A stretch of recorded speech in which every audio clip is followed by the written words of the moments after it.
اهلا وسهلا بيكم يا دكاتره في حلقه جديده، ويلا مع بعض هنكمل بقيه حل كتاب المعاصر في الريبرودكشن، ونبدا مع بعض من سؤال 68. هنتكلم عن الريبرودكشن ان هيومن.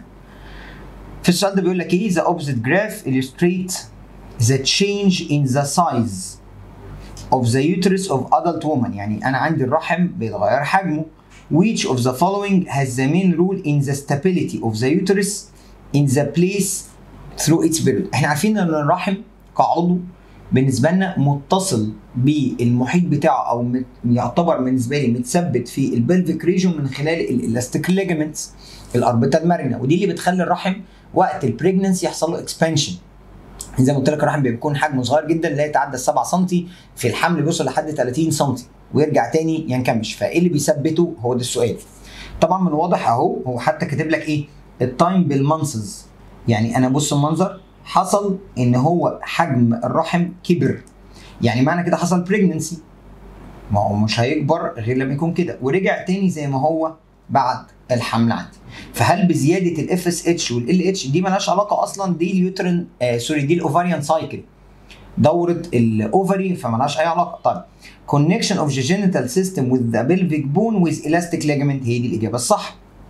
اتصال الجهاز يعتبر التكاثر او الجنسي بالاربطه المرنه طبعا، وده اللي مثبته في مكانه. connection of uterus with the pelvic bone by tendon. تندون دي مرتبطه بالمصل، خلي بالك دي بتبقى ماسكه عندي المسلز مع العظم، لكن انا ما عنديش تندونز خلي بالك خالص مع السموث ماسلز او العضلات الملساء. change in the thickness of endometrium periodically برضه مالهاش اي علاقه، بطانه الرحم مالهاش علاقه خالص بالعضلات وتثبيتها عندي. Which of the following describes the cilia of the fallopian tube in a healthy woman؟ احنا عارفين ان السيليا ديت الاهداب دي فكرتها ان هي بتبوش الاوفا، بتحرك الاوفا بتاعتي او الفرتلايزد اوفا بعد كده من التلت الاول من عند الاوفري وتوصلها لحد الرحم عندي. فتعال نشوف زي موف تاور ذا اوفري، العكس بتمشي لليوترس، اهو موف تاور ذا يوترس هي دي الاجابه الصحيحه. بوث دايركشن لا، هي ليها اتجاه واحد. موبايل بالعكس هي متحركه، السيليا عند حركه. طيب which of the following represents a major gland in the male genital system؟ خلي بالك الغده الرئيسيه، انا عندي نوعين من الغدد. عندي كده كده التستس اللي هي تعتبر بالنسبه لنا الميكس جلاند، وزي ما قلت لك بتعمل بالتي والاس، بتعمل تستوستيرون اللي في الدم كده كده بالانترستيشال سيلز، والسيمينيفرس تيبيول اللي بتنتج السبرم في الضغط. طيب وعندك الاسوشيتد جلاندز اللي هي الغدد المرافقه، اللي هي تمثل مثلا بالنسبه لنا ان كان كوبرز، ان كان بروستيت، او ان كان يعتبر بالنسبه لنا السيمينال فيسكل. فهو عايز الغده الرئيسيه. خلي بالك ان كوبرز وبروستيت والسيمينال فيسكل كل دي اسمها اسوشيتد جلاندز، يعني غدد مرافقه، مش هي الغده الرئيسيه. طبعا الغده الرئيسيه التستس اللي انا بخدم عليها، هي دي الفكره عندي. The opposite figure illustrates the structure of a male genital system. Which choice in the following table is correct about the sperm؟ هو بيتكلم عن السبرم. خلي بالك تعالى نبص كده على الصوره. طبعا واحد ده مين؟ ده بالنسبه لنا السيمينال فيسكل اللي بتدينا السكر الفركتوز. 2 دي البروستيت اللي بكوبرز جلاند عند حضرتك بتدينا الاكلاين فلويد وبتنيوتراليز الاسيدي. ده 7 ده اليورينري بلادر، المثانه البوليه. عندي 6 ده الفاس ديفرنس اللي بياخد السبرم وينقله لليوريثرا. عندي بالنسبه لنا 8 دي اليوريثرا نفسها اللي هي القناه تعتبر البوليه والجنسيه في نفس الوقت. 4 ده التستس. 5 ده السكورتم او السكورتال ساك. واخيرا 3 ابيديدمس اللي بيخزن في السبرم. طب تعال نشوف انت عايز ايه بقى مني. انا عايز المكان اللي يغذي السبرم. طب ما هو السيمينال فيسكل غذى السبرم، خلي بالك، وبرده التستس بتغذي السبرم. ما خلي بالك انا عندي السيرتولي سيلز كده كده موجوده في التستس بتساعد على تغذيه السبرم اللي موجود هنا، والسيمينال فيسكل بتديني الفركتوز اللي برده بيغذي، يعني 4 و1. طب انا هنا بالنسبه لي دي تمشي غلط غلط غلط. طيب يبقى 1 هنا وهنا. طب ستورج تخزين اللي بيخزن كان الابيديدمس 3، يبقى انا عندي دي مش نافعه، شكرا. واخد بالك هي جت دي اهي. نكمل نيوتراليزيشن طبعا البروستيت لان بتفرز الالكالاين. فورميشن اكيد تستس. 4 ترانسبورت ممكن اقول 6 الفاس ديفرنس او حتى اليوريثرا اللي بتنقل. يبقى بالتالي الاجابه دي تمشي معايا. السؤال اللي بعده بيقول لك ايه؟ why does the testis have the characteristics of endocrine glands؟ خلي بالك هو بيتكلم على الاندوكراين بس، يعني هي تعتبر بالنسبه لنا غدد صماء لانها بتسكريت الهرمونز دايركتلي في البلد. ما هو ده اللي بيحصل. طب تعالى نشوف هنا اهي because it produce sperm، بالعكس ده كده يبقى اكزوكراين. اهي سكريت تستوستيرون صح عندي او الاندروستيرون. بروديوس سبيرم وتستوستيرون ده كده خليته ميكسد. هو مش عايز ميكسد، هو بيسال سؤال اندوكراين. سكريت نيوتريتيف تيشو نورج ذا سبيرم فروم سيرتولي سيل. طب ما ده برده كده اكزو مش اندو لان هو في انبوبه اسمها سيمينيفرس تيبيو. السؤال اللي بعده بيقول لك which of the following isn't correct about the ovary of a human female during fecundity year؟ يعني هو بيتكلم على البيوبرتي ال 30 سنه البلوغ. هو بيتكلم في ال 30 سنه البلوغ بتاعتنا اللي هي مثلا من بدايه من ال 13 ل 15 سنه لحد ال 45 مثلا او ال 50 عندي لحد المونوبوز. طيب هو عايز جمله غلط. It considered as endocrine gland. هو بيتكلم على الاوفري، هو يمثل endocrine gland. طب ما هو فعلا هو endocrine gland لان هو بيسكريت ال 6 هرمونز. فدي جمله صحيحه.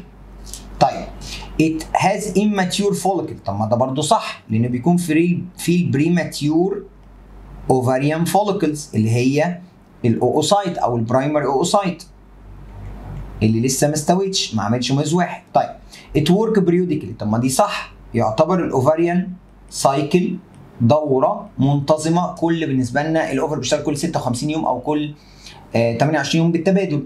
لكن هو يمثل مكان الفرتلايزيشن. لا غلط، دي غلط. ليه بقى؟ لان مكان الفرتلايزيشن فاكر كنت بقول لك ايه؟ اف في الامبولا. الفاليبيان تيوب هي اللي مسؤوله عن يعتبر بالنسبه لنا الاخصاب.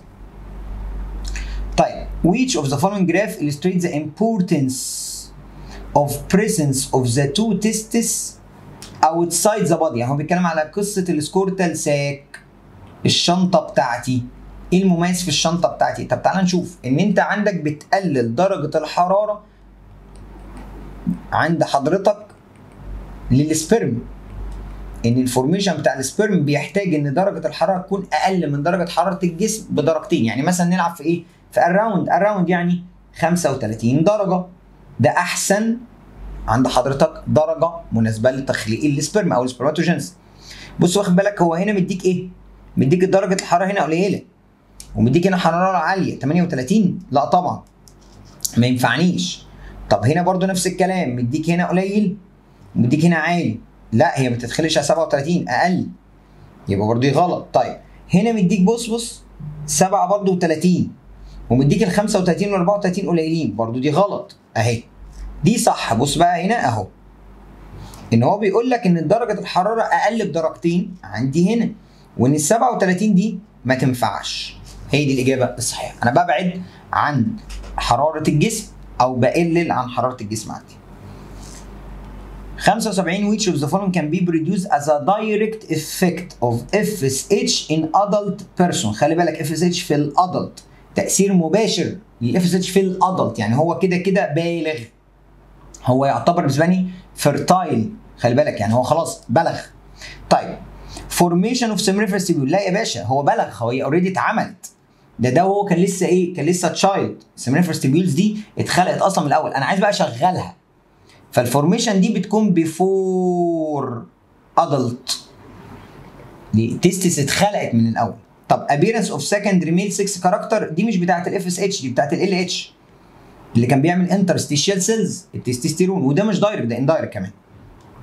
فورميشن اوف سبرم صح. ليه بقى؟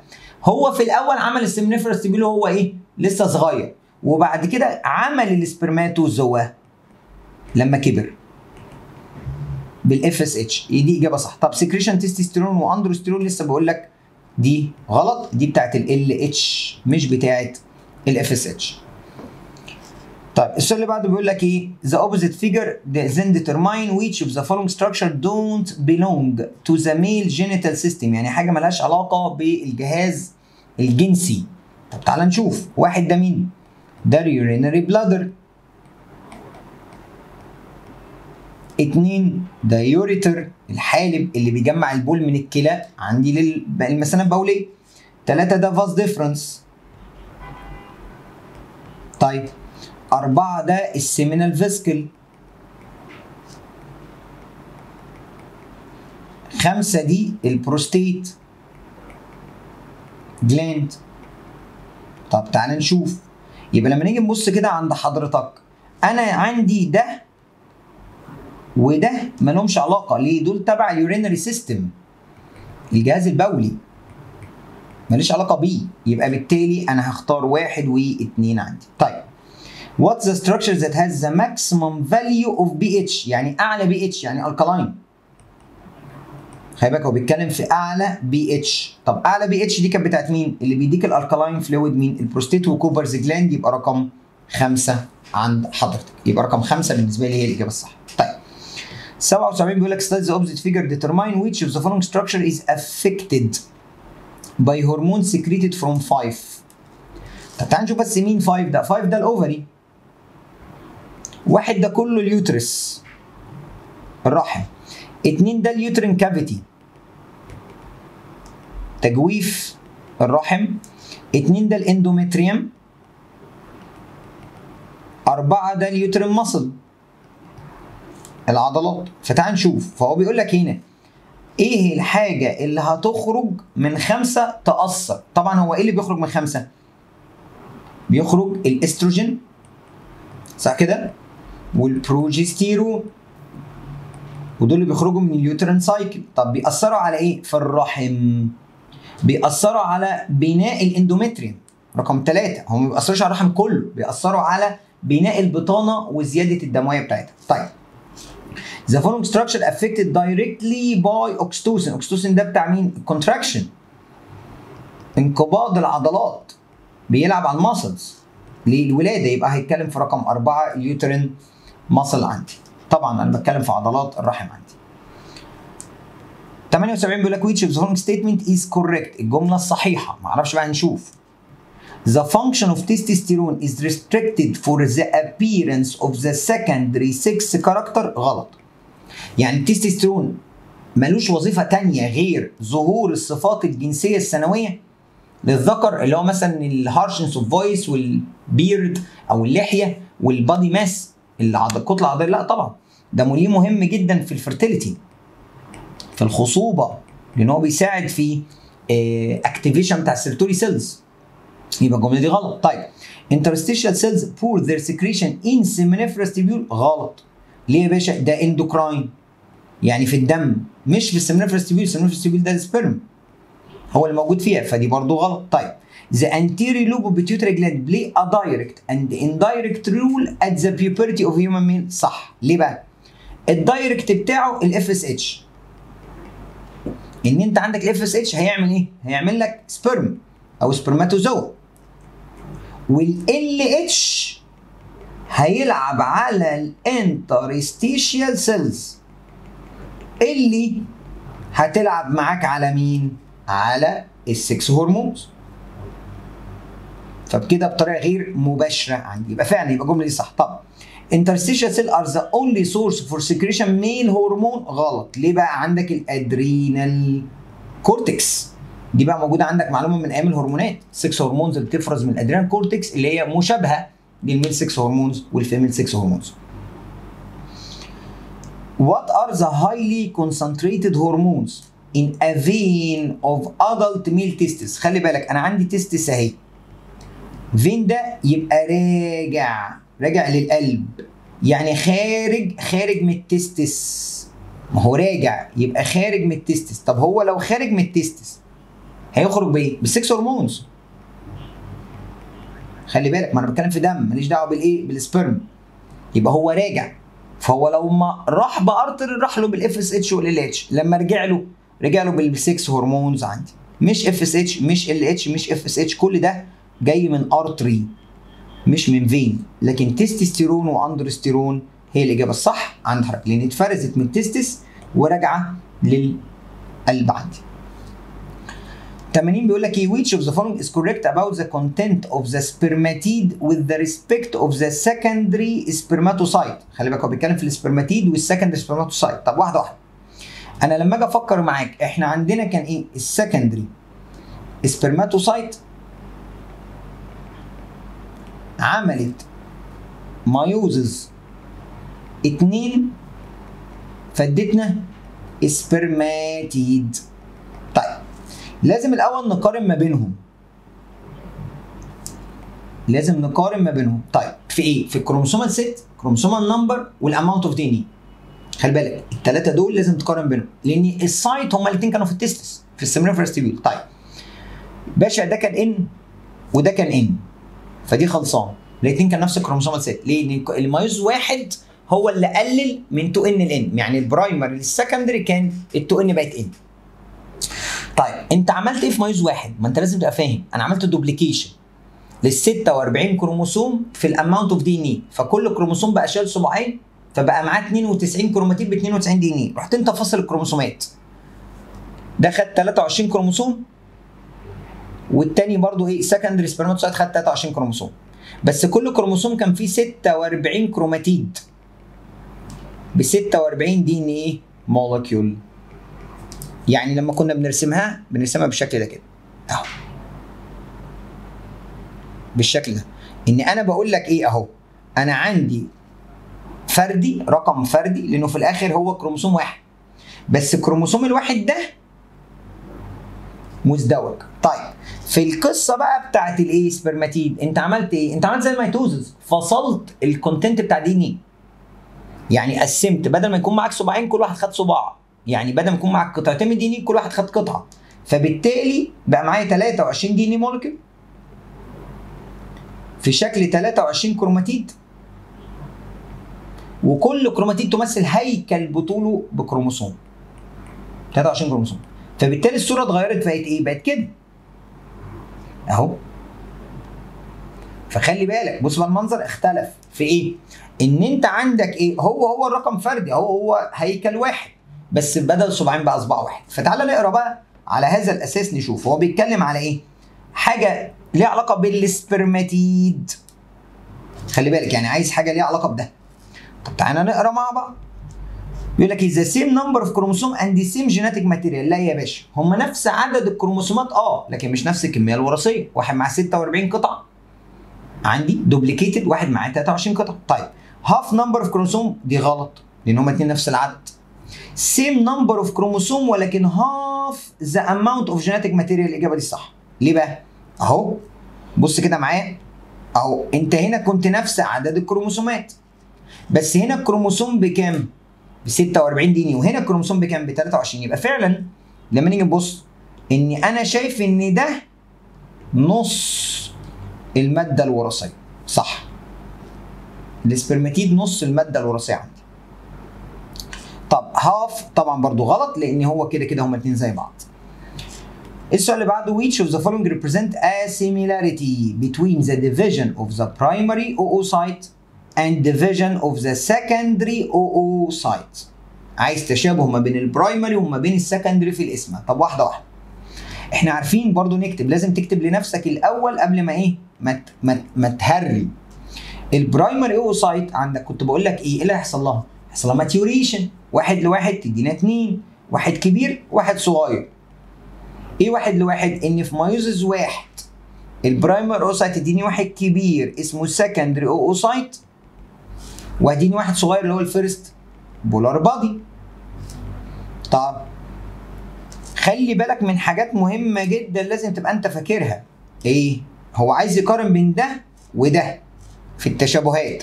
طب هو ده كان يا باشا 2 ان، خلي بالك، لكن ده ان. ليه؟ لان المايوزز اصلا واحد بنقول عليها ايه؟ ريدكشن فيز، يعني انا بقلل عدد الايه؟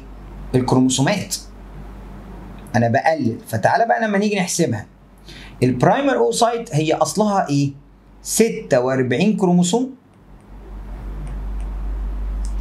ب 46 كروماتيد ب 46 دي ان اي مولكيول. ده كان اتفاقنا.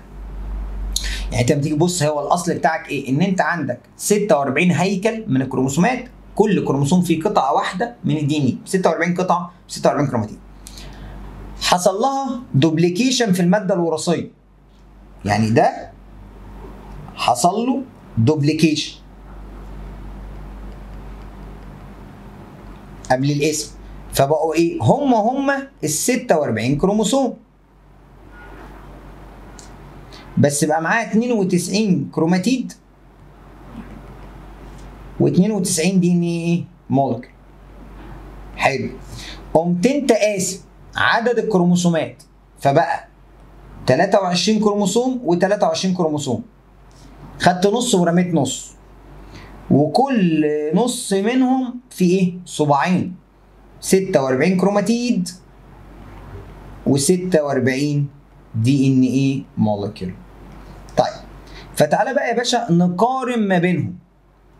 اهو هو عايز بقى تشابهات، خلي بالك هو عايز سيميلاريتي. اهو بيتكلم في السيميلاريتي اللي بين البرايمري والايه؟ والسكندري. طب تعال نشوف سايت اوف اوكورنس. عندي مكان تواجدهم، هو عايز يقارن ما بين اماكن تواجدهم في الايه؟ في الاسمه بتاعتهم. طيب انا عندي دلوقتي البرايمري اوسايت اسمته بتحصل في الاوفري.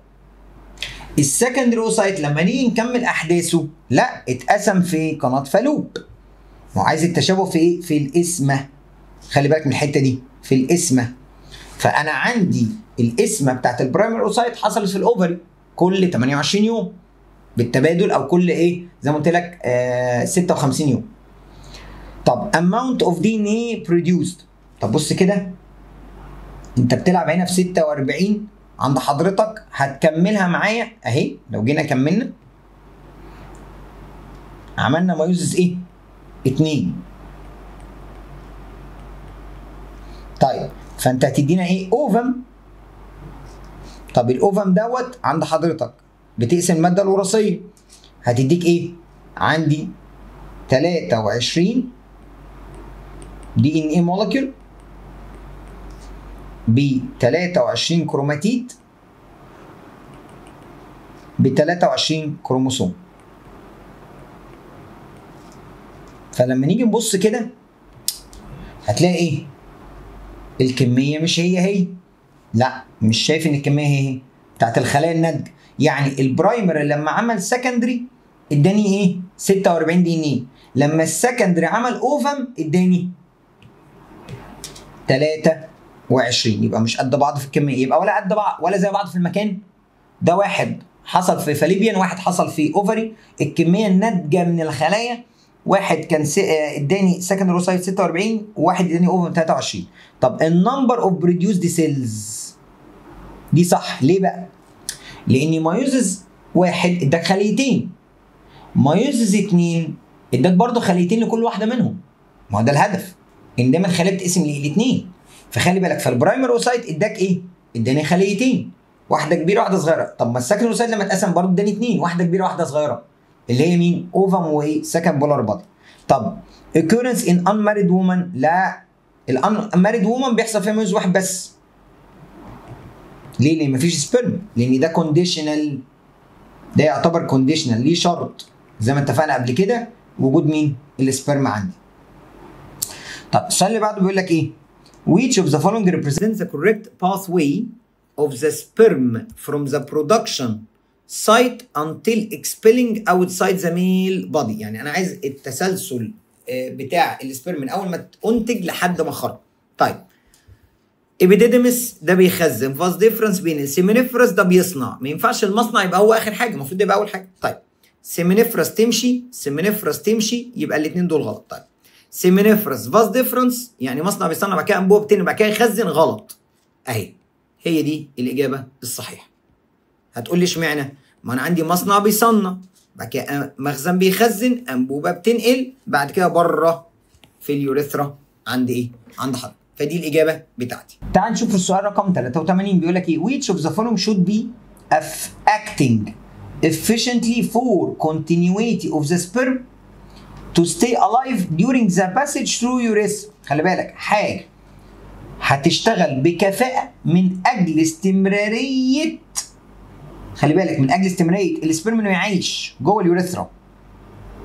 باشا هو بيتكلم على قصه البروستاتا وكوبرز. ليه؟ لان هي مش هتستحمل الاسيديتي بتاعت اليورين.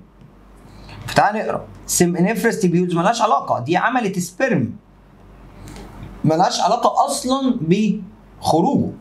تو فاز ديفرنس دي يا باشا ليها علاقه بالفركتوز اللي هيعيشه جوه الفيميل بادي لكن مش في اليوريثرا. التو ابيديدمس ده مخزن اصلا ملوش علاقه برضه باليوريثرا. تو كوبرز جلاند هي دي اللي تمشي. ليه بقى؟ عشان هيعمل الالكالاين فلويد اللي هينيوترلايز في ساعتها مين؟ طبعا الاسيديتي بتاعت اليورين عندنا. فهو ده اللي حافظ على بقاء السبرم جوه اليوريثرا انه يعيش. طيب which of the following can be secreted from the gland with internal and external secretion respectively in male genital system. internal يعني يعتبر endocrine. external يعني exocrine. طيب تعال نشوف السبرم internal غلط. alkaline fluid internal غلط. nutritive fluid internal غلط. ليه؟ كل دي حاجات اكزو. ايوه هو ده الاجابه الصح. الهرمون كده كده اندو لانه في الدم، والالكالاين فلويد اكزو اللي هو زي السيمن او السيمنال فلويد عندنا. طيب 85 بيقول لك by using the opposite figure which of the following indicates the number of spermatogony and the primary spermatocyte and the sperm correctly. طب هو بيقول لك انا عايز اعرف اعداد السبرماتوجوني والبرايمري سبرماتوسايت والسبرم اونلي. طيب تعالوا نفكر فيها كده واحده. انا كان عندي برايمري، يعني ناخدها من الاول، برايمري جيرم سيل اتقسمت صح واديتنا السبرماتوجونيا، ثم السبرماتوجونيا كبرت وبقت برايمري سبرماتوسايت، بعد كده برايمري سبرماتوسايت بقت سكندري سبرماتوسايت، بعد كده تحولت او اتقسمت هي كمان لسبرماتيد، والسبرماتيد بقى سبرم. ماشي، انت عايز ايه بقى؟ انا عايز الحته دي، عايز ده صح وده وده. طيب حلو قوي، خلينا نكون متفقين اتفاق عندي مهم ان السبرماتوجونيا عددها هو عدد البرايمري سبرماتوسايت، لان دي عمليه الجروس فيز. يعني لو عندك 10 خلايا فال10 كبروا فهم ال10. يعني هنا واحد، هنا لازال ايه؟ واحد. تاني هنا واحد فلازال هنا واحد، يعني ده قد ده ايا كان العدد. طب هنا بقى استنى، البرايمري سبرماتوسايت بقى 2 سكند، والاثنين بقوا 4، والاربعه فضلوا 4 بس. دي اللي انا عايزها. يعني انا الواحده سبرماتوسايت تديك 4 سبرماتيد اللي هم 4 سبرم. يبقى انا عايز ايه؟ انا عايز الريشيو بتاعتي 1 ل1 ل4. هاتها لي في اللي تشوز اهي، 1 1 4 هي واي عندي، لان كل واحده سبرماتوجونيا هتكبر تبقى برايمري سبرماتوسايت، هتتقسم بمايز 1 و2 تديني 4 عندي ان وان وان وان.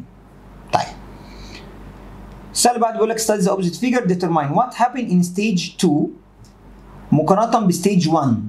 طيب هو من الواضح ايه؟ هو مديك خلية واحدة بقوا 4، فده مالهاش غير معنى واحد، ونهايتهم ايه؟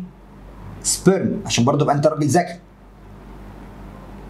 يبقى معنى كده ده مين؟ هو بيتكلم هنا في المرحلة ديت تعتبر عندي هي الميوزس، والمرحلة دي تعتبر الميتامورفوزس، التحول.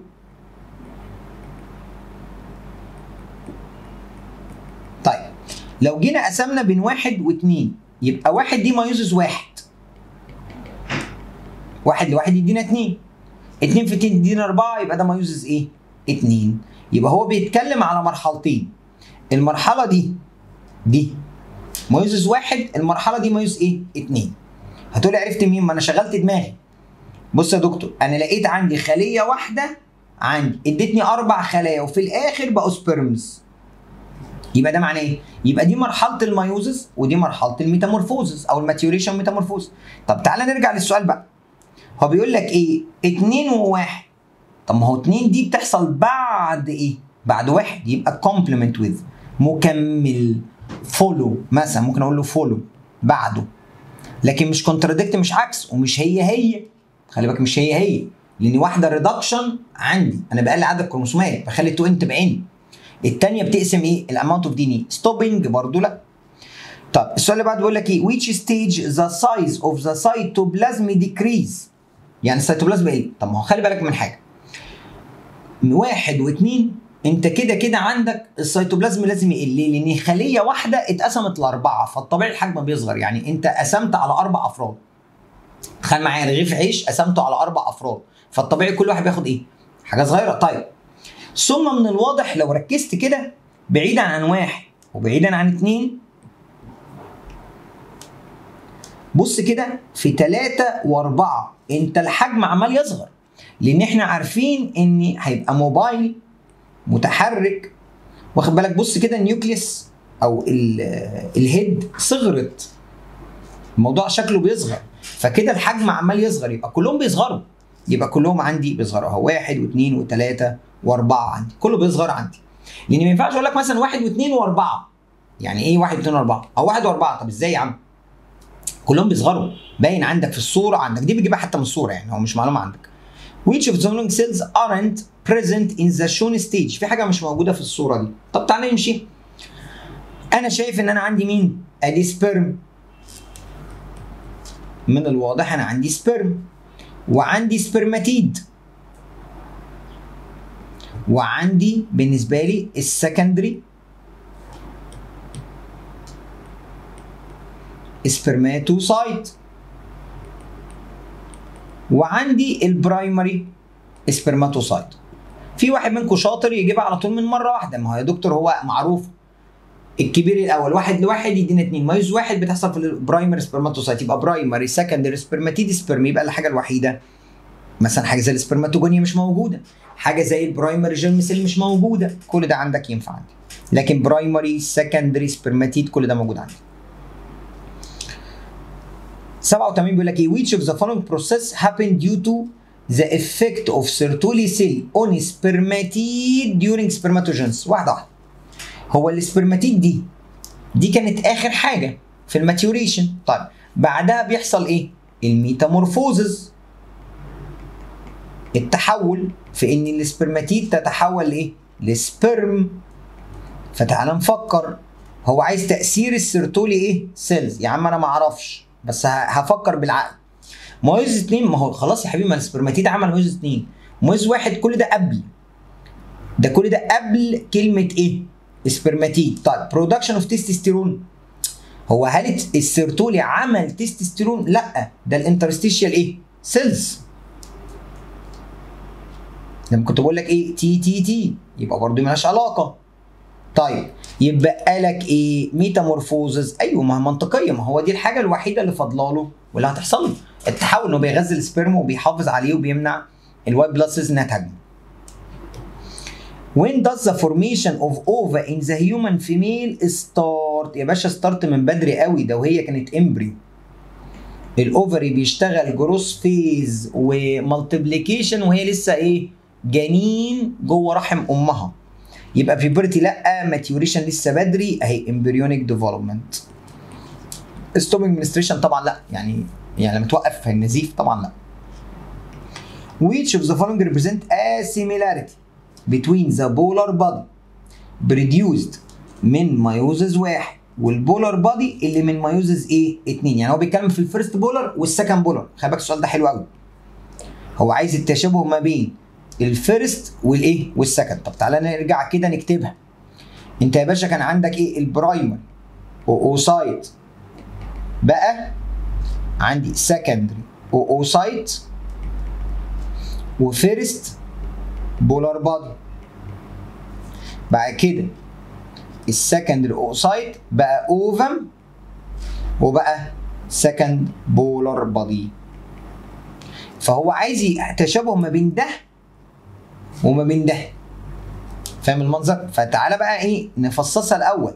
هو الحلو ده لما اداني ده وده ايه اللي حصل؟ تعالى فكر معايا. الفيرست بولار بادي كان ايه؟ كان عند حضرتك ان ماشي واتخلق في الاوفري. خلي بالك ده بتحصل دايما بيريوديكالي كل 28 يوم. هو السكندري واوسايت. طيب ايه النتائج اللي كانت عندك هنا؟ والله يا دكتور انا كان عندي هنا، تعالى نكتب مثلا هنا، انا كان عندي هنا 23 كروموسوم زي ما اتفقنا، وال 23 كروموسوم كانوا دوبليكيتد، يعني انت كنت عامل دوبليكيشن ب 46 كروماتيد ب 46 دي ان ايه مولك. ماشي. قمت انت زي الشاطر دخلت مايوزيس 2. استنى، ده كونديشنال يعني ده فاليبيان تيوب. برضه انت ان لازلت يا باشا ان عادي جدا. ليه؟ عدد الكروموسوم ما اختلفش، بس ايه اللي اختلف بقى؟ كميه الدي ان ايه. فلازلت ب 23 ايه؟ كروموسوم. بس الكروموسوم ده ب 23 كروماتيد ب 23 دي ان ايه مولكيول. طب تعال نشوف بقى انت عايز ايه مني. هو عايز منك التشابه. طب سايت اوف فورميشن مستحيل، لسه بقول لك ده فاليبيان ده اوفري. تايم اوف فورميشن برضه مش زي بعض في نفس الوقت. وقت ايه يا باشا؟ ده بيسبق وقت. خلي بالك مكان مختلف في وقت تاني مختلف. انت السكند رو سايت طلعت مثلا في اليوم تعال نقول وصلت النضج بتاعها مثلا في اليوم ال 13، بعد كده خرجت 14 15 فيرتلايزيشن مثلا، يبقى مش نفس الوقت. عدد الكروموسومات ثابت، هما الاثنين 23 فعلا. اماونت اوف دي ان لا مش زي بعض، واحد دوبليكيتد والتاني سنج، يبقى الاجابه الوحيده 23. طب سؤال رقم 90. Study the opposite figure and conclude which of the following represent a similarity between cell X at beginning of division and cell Y. بص الصياعه بقى. يعني هو مخصص X في بدايه الاسم، يعني دوبليكيتد. يعني هو مش عايزها قبل ما تتقسم، لا هي بتتقسم دلوقتي، يعني هي بقت دوبليكيتد مع خليه واي. فلازم الاول نعرف مين اكس ومين واي. طب ما هي باينه، ما هو بالعقل كده يا دكتور، دي كده كده في اوفم، عرفت منين؟ عشان في سبرم، فده السكند بولار بادي. يبقى دي مين؟ دي السكندري اوسايت اللي قبلها. ارجع خطوه، ما دي مايوس 2 لان ده الفيرست بولار بادي. حلو قوي. يبقى ده مايوزس كام؟ 1. يبقى دي مين؟ دي البرايمري اوسايت. خلي بالك بقى من الحته دي، ده البرايمري اوسايت. طيب تعالى نفصص. هو البرايمري اوسايت كان كام؟ كان 46 كروموسوم ب 46 كروماتيد ب 46 دي ان اي مولكيول. بس في البيجيننج اوف ديفيجن حصل دوبليكيشن للاماونت اوف دي ان اي، فلا يزال 46 كروموسوم بس 92 كروماتيد و92 دي ان اي مولكيول. ماشي. اتقسمت في عدد الكروموسومات، فال2 ان بقت ايه؟ بقت ان. فايه اللي حصل؟ فبقى 23 كروموسوم ب 46 لانه دوبليكيتد كروماتيد ب 46 دي ان اي مولكيول. خلي بالك، يبقى هو احنا دلوقتي كده وصلنا لايه؟ احنا بنقارن ما بين ده وده، او ده عندك ده شكله وده شكله عندي. فتعال نشوف كده مع بعض، وعايز تشابه بينهم. هل هم زي بعض في الكروموسومات؟ غلط، لان ده 2 ان وده ان. كميه الدي ان اي غلط، ليه يا باشا؟ ده 92 دي ان اي، ده 46. طب سايت اوف فورميشن صح، لان المكان كان الاوفري. طب تايم اوف فورميشن مش نافعه، ليه؟ هقول لك. لان انا برايمري اوسايت دي اتعملت وهي امبريو، خلي بالك امبريونيك ديفلوبمنت، لكن واي اتعملت وانا ايه؟ وانا ادلت. خلي بالك، لان دي الدوره الشهريه، يبقى بالتالي ما اقدرش اقول لك انه الاثنين ايه في نفس الوقت. طب رقم 2 بيقول لك ايه؟ which of the following represent a similarity between y و z. بص بقى، هو نقل من y لايه؟ لزد. طب استنى، انا عندك زد ده دلوقتي اللي هو بقى مين؟ بقى الاوفم. تعالى كده بقى معلش ايه، نكتب الحاجات بتاعته اهو. تعالى كده ننقل السبرم ده، نكتب اوفم فوق عند حضرتك اهي، ده كده اوفم. طيب الاوفم ده زي ما احنا عارفين هو ان برضو كتشابه. طب هو في ايه بقى؟ احنا بنقسم الدي ان ايه، الاماونت اوف دي ان ايه في مايوز 2، فيبقى هو ال 23 كروموسوم بان بس معاه سنجل 23 كروماتيد و23 دي ان ايه. خلي بالك هنا الاماكن بقى مختلفه، يعني الاماكن هنا كلها مختلفه. ليه بقى مختلفه؟ لان انت هنا كنت في الاوفري، هنا انت في فاليبيان تيوب.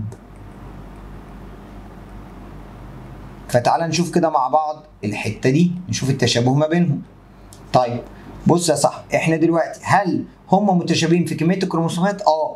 ده 23 وده 23. الاجابه دي كده صحيح لان كله ان. طب كميه الدي ان ايه يا باشا؟ هنا 46 دي ان ايه، هناك 23. سايت اوف فورميشن واحد اوفري واحد فاليبيان تيوب.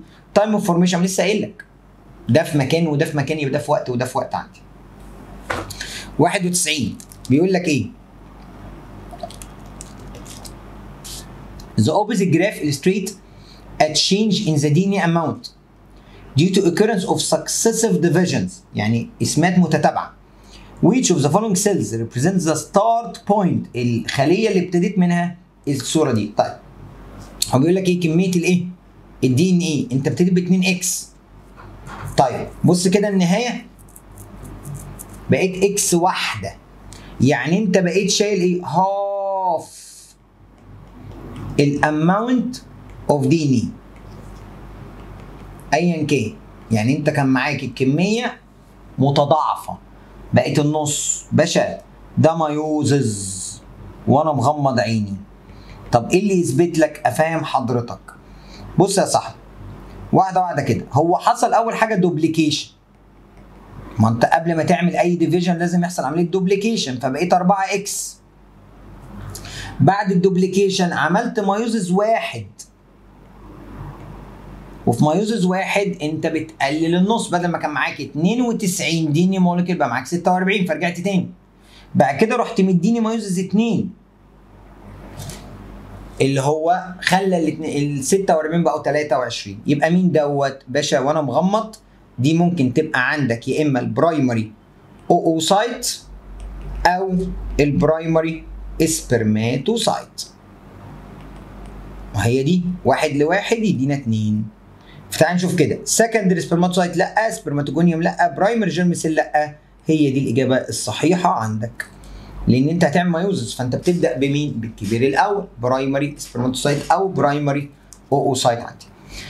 طيب what is the scientific reason for the larger size of ovum than the sperm size in human؟ يعني ايه السبب بتاعي ان انا يبقى عندي حجم كبير للبويضه مقارنه بالسبرم؟ ليه دايما الاوفا كبيره؟ عشان في اكل كتير. فشوف لي حاجه بتقول كده. طيب increase the number of chromosome خالص، بالعكس ما هو ده ان وده ان، فدي مالهاش اي علاقه. طيب اوفم اصلها ان موبايل؟ لا، ده فكره ان فيها فلاجيلم او تيل في السبرم، ده ملوش علاقه بالحجم. طيب the cytoplasm division isn't equal، صح. ليه بقى؟ لان انت عندك خليه بتبقى فيها الاكل كله وخليه ما فيهاش، ما هو واحده ليف والثلاثه داي، فبيكون نسبه اليوك ايه؟ عالي، نسبه الاكل كتير متخزن، عكس السبرم بيتقسم على 4. زي ما بقول لك كده، انت عندك ايه؟ تخيل انا عندي رغيف وواحد بس اللي هياكل والباقي ايه؟ يموت من الجوع. طب ما هو هياكل اكبر قدر ممكن منه، غير لما الاربعه تتقسم عليهم عندي. cytoplasm division isn't equal during spermatogenesis، بالعكس ده بيكون متساوي في السبرماتوجينيسيس عندي. 93 بيقول لك ايه؟ which of the following is correct about the gamete in the human؟ هو بيتكلم جمله صحيحه عن السبرم والاوفا. تعال نشوف. طيب the ova come out from the female ovary after completing their maturation، يعني البويضه هتخرج من الفيميل اوفري بعد الماتيوريشن. غلط، لا غلط، لان الماتيوريشن دي يعني انت وصلت الاوفم، يعني انت عملت مايوزيس 2، وده للاسف بيكون في فاليبيان تيوب، هي بتخرج غير ناضجه او ما اكتملش نضوجها. طب the completely mature ovum always accompanied by 3 polar body formation؟ مش لازم، مش لازم. انا معاك ان واحده ليف وثلاثه داي، بس انتش ضمنك ان الفيرست بولار بادي هتتقسم وتديك سكند. خلي بالك الاوفا كده كده خارجه معاها بولار بادي، يا خارجه باثنين يا خارجه بثلاثه بولار بادي. هتقولي مش فاهم. ما هو انت بص يا صاحبي، تعالى نتخيلها كده مثلا على الجنب هنا ونمسحها بعدين. انت دلوقتي عندك اهو، انا عندي سكندري اوسايت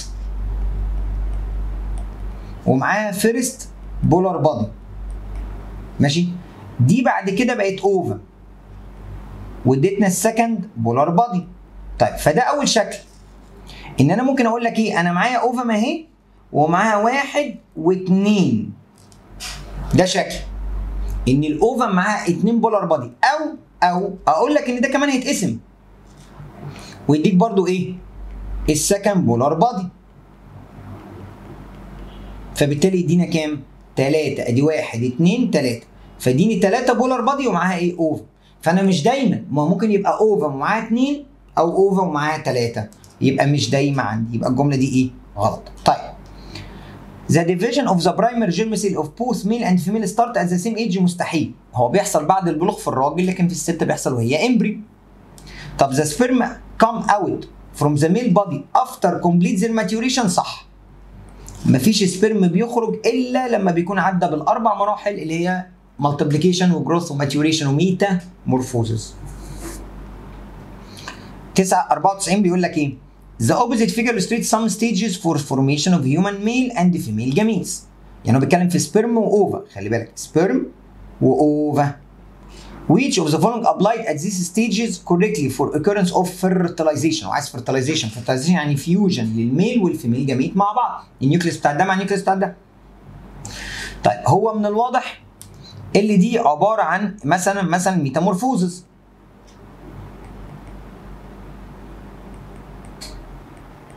ماشي؟ لان هو عمل السبرم. فدي مثلا نقول مايوزس 2 على اساس ان دي مثلا مين؟ السبرماتيد اهي. ما احنا خدناها من ورا الايه لقدام. يعني دي كده السكندري سبرماتوسايت. طيب ديت، ما هو بص من الواضح ان هو حاطط اكس قدام واي، يعني دي برضو مايوز كام؟ 2. يعني حاططهم بنفس الزاويه، يبقى دي برضو السكندري اوسايت، يبقى دي سكند بولار بادي، يبقى دي اوفم. يبقى انا عايز ايه؟ انا عايز ده مع ده، ما هو ده الفرتلايزيشن. فتعال نشوف بقى مع بعض. بيقول لك ايه؟ هل occurrence of Y depend on presence of Z؟ صح، لان مايوزيس 2 ده مش هيحصل الا لما يكون في مين؟ سبرم طبعا، لان انت حضرتك لازم يحصل penetration of the sperm لمين؟ للاوفم كوت، فتعمل مايوزيس 2 فيحصل بعد كده الفيوجن والفرتلايزيشن. يبقى الاجابه دي صح، ده الكونديشن ديفيجن.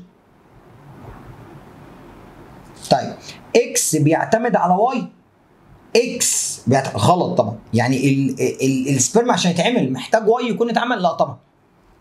اكس وواي بيحصلوا في نفس الوقت؟ غلط، لان اكس اتعمل الاول بعد كده واي اتعمل بسبب وجود ايه؟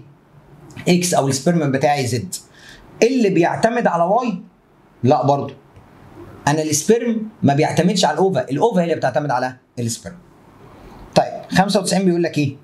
What is the most important thing characterize the menstrual cycle in the human for the breeding cycle in rabbit؟ يعني ايه اللي بيميز الدورة الشهرية او دورة الطمس عن دورة التكاثر في الفئران او الارانب؟ ما انت قلتها طمس وتكاثر. ان انت عندك في الارانب فكرة البريدنج سايكل ان هي بيريود او انترفال اوف تايم فيها الاوفري بينشط بيكام اكتف وكونسيد السكشوال ميتنج. يعني طالما الاوفر اشتغل لازم ايه؟ يحصل عمليه تزاوج. لكن في احنا كبشر الدوره لما تيجي للست مش لازم يحصل فيها تزاوج، عادي خالص، ولكن بيحصل فيه نزيف. يبقى هي دي الفكره، يعني عشان كده اسمها منسترال سايكل مش بريدنج سايكل. يعني مش لازم الدوره تحصل كل 28 يوم فالست لازم ايه؟ تتجوز او يحصل بينها تزاوج جنسي خالص. اهي ريبيتد مانثلي، طب ما دي مالهاش علاقه، ما الاثنين عادي. بريوديكالي، ما الاثنين بريوديكالي. اوفري اكتيفيت، ما الاثنين اوفري اكتيفيت. لكن هي الفكره في كده isn't related to the mating process. ملهاش علاقه، خلي بالك مش لازم يحصل دايما ميتنج، لكن بيحصل حاجه اهم اسمها منستريشن. ممكن يحصل ميتنج وممكن ما يحصلش، خلي بالك. What is the similarity between the menstrual cycle in the human and the breeding cycle in line؟ بص هو عايز التشابه بقى، قلب السؤال. التشابه ما بين الدورة الشهرية في البشر مع دورة التكاثر في الأسود. تعال نشوف. should be accompanied by pregnancy. غلط، ما احنا لسه بنقول مش لازم يكون فيه تزاوج جنسي، دورة بتنهي بطمس أو نزيف. repeated in the same period يا باشا، ده بياخد سنة، ده بياخد عندك كل 28 يوم. isn't followed by occurrence of menstruation، يعني ما بيسبق، ما فيش بعدها نزيف. لا، في الإنسان في بعدها نزيف. طب أمال إيه؟ أيوه occur at puberty، طبعا بعد البلوغ at certain age. لازم يا دكتور بعد سن معين وهو سن البلوغ، ودي جملة طبعا صح، الفكنديتي بيريد دي ثابتة. 97 بيقول لك ايه؟ The opposite figure illustrates the concentration of some hormone in the blood of a human female. Which of the following statement is correct about this graph؟ من الواضح ان هو بيتكلم عن البروجستيرون والاستروجين والايه؟ والLH. فبيقول لك حاجة عن الجراف ده. Occurrence of pregnancy.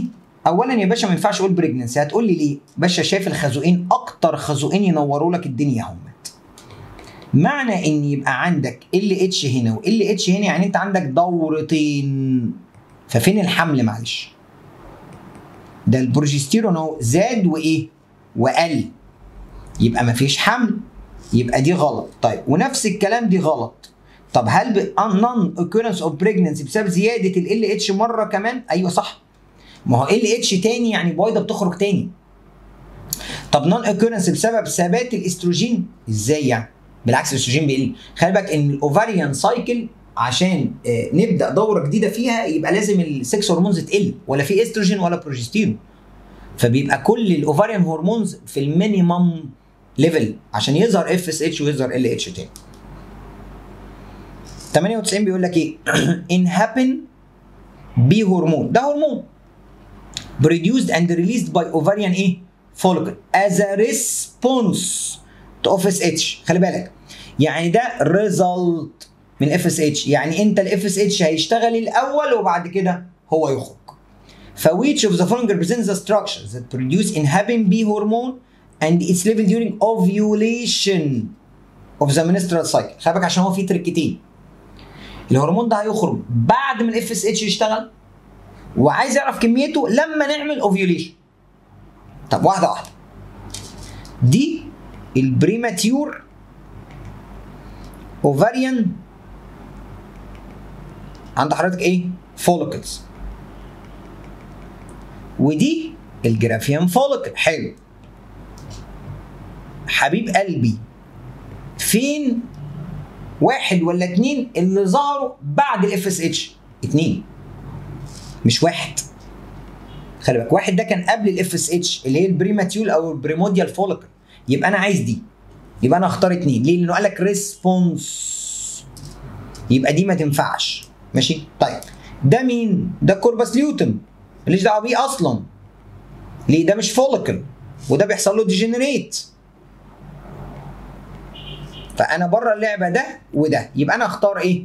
اتنين، يبقى انا اختار اتنين. ماشي، ولا ده ولا ده ولا ده. طيب وقت بقى الاوفيوليشن، ما هو وقت الاوفيوليشن خلاص الجرافيان فوليكل يفك جي تبقى سي، ما بقاش فيه فوليكل، يبقى الهرمون ده الطبيعي انه يقل. يبقى الاجابه ب عند حضرتك، لكن هي كانت باينه من الاول بس انا حبيت ايه افهمها لك صح عندي، لان هو الاوفيوليشن ما بيكونش فيه فوليكل اصلا عندي. 99 بيقول لك ايه؟ The opposite graph shows the level of two hormone in human blood او woman blood. Which of the following can be concluded from this graph؟ واخد بالك هو مديك ايه؟ ال اتش طالع لك زي الخازوق، بعده مين؟ تحته الاف اس اتش. اما ما يفرقش معايا الاف اس اتش، هيفرق معايا مين؟ ده. وهو حتى منورهولك اليوم ال 13، ما احنا قلنا دايما يوم ال 13 بيكون ال اتش طالع لك زي الخازوق. ليه؟ عشان يليبريت الاوفا، يفك الجي تبقى سي، بس هو ده عايز الكونكلوجن بتاعته. طب ما تقولي ما ممكن اقول بقى ان كان في جرافيان فوليكل ماليش دعوه، هو الجراف بيشرح مين؟ بيشرح ده، هو ده اللي بيشرحه، يبقى هو ده اللي انا هتكلم عنه. انا عايز حاجه عنه، اوفيوليشن ان يحصل دلوقتي الفيز اوف اوفيوليشن، مرحله الاباضه عندي او هنفك. طب انكريس سيكنس اوف اندوميتريوم، انا ما عنديش حاجه تقول الكلام ده. ليه؟ لان ما عنديش اوفاريان سايكل. جروث جرافيان فوليكل ماتيوريشن، برضه ما عنديش حاجه تقول الاستروجين. انا معاك ان اكيد في جرافيان فوليكل ماتيوريشن برضه، عشان بس انا الفكره كلها ده هو عايز حاجه كونكلودد. occurrence of ovulation صح، هو ده اللي حصل. طب non occurrence of pregnancy، انا معاك ان ممكن يبقى في نون بريجننسي، بس انا ما عنديش. بص يا دكتور، البريجننسي والاندوميتريم والجرافيان فوليكل كل الحاجات دي اوفاريان سايكل، انا مالي بيها. انا عايز حاجه مرتبطه بالال اتش. فك جي تبقى سي يا باشا، ليبريت الاوفا، يبقى هو اوفيوليشن. Which of the following characteristics is applied to the ovarian cycle in adult human female؟ عايز حاجه مرتبطه بدورة الأوفري، حاجة مرتبطة بدورة الأوفري. تعال ناخدها من تحت لفوق. have the same time period of follicle maturation، يعني الأوفريان سايكل خلي بالك بتاخد نفس الوقت بتاع الفوليكل ماتيوريشن؟ لا، هو الأوفريان سايكل دي كلها اللي هي 28 يوم. ال 28 يوم خلي بالك دي الأوفريان إيه؟ سايكل. فال 28 يوم دول عندك ما ينفعونيش، ده البيريود بتاعت الفوليكل ماتيوريشن دي أنت بتتكلم في 10 أيام. ده جزء من ده. end with the appearance of corpus luteum غلط، ده بتنتهي بالديجنريت بتاع الكوربس ليوتوم، نهايه الكوربس ليوتوم. طب start from puberty till this، لا، في حاجه اسمها المونوبوز، سن اليأس عادي، الدوره بتقف بس هي عايشه. regulate the uterine cycle، طب ما دي صح، ان دايما الاوفاريان سايكل بتديك الاستروجين والبروجستيرون اللي بيريجوليت مين؟ اليوترين سايكل، فبالتالي الاجابه دي صحيحه عندي. 101 in the ovary of a married woman which of the following represents the minimum and the maximum lifespan of the corpus luteum respectively؟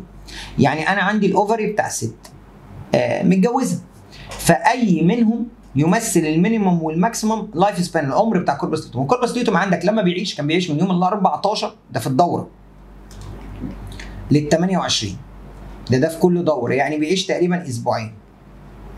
ده ايه؟ افري بيريود. طب لو في بريجننسي هيقعد معاك 3 شهور. طب 3 شهور دول يعني كام اسبوع؟ يعني 12 اسبوع. يبقى هو دي الفكره. يبقى هو انا هختار يا اما اسبوعين، ده اقل حاجه كل 28 يوم، يا اما يعيش 12 اسبوع على اساس ان في ايه؟ حمل عندي. طب السؤال اللي بعده بيقول لك ايه؟ which of the following statement is correct about the menstrual cycle؟ يعني ايه الجمله الصحيحه عن الدوره الشهريه؟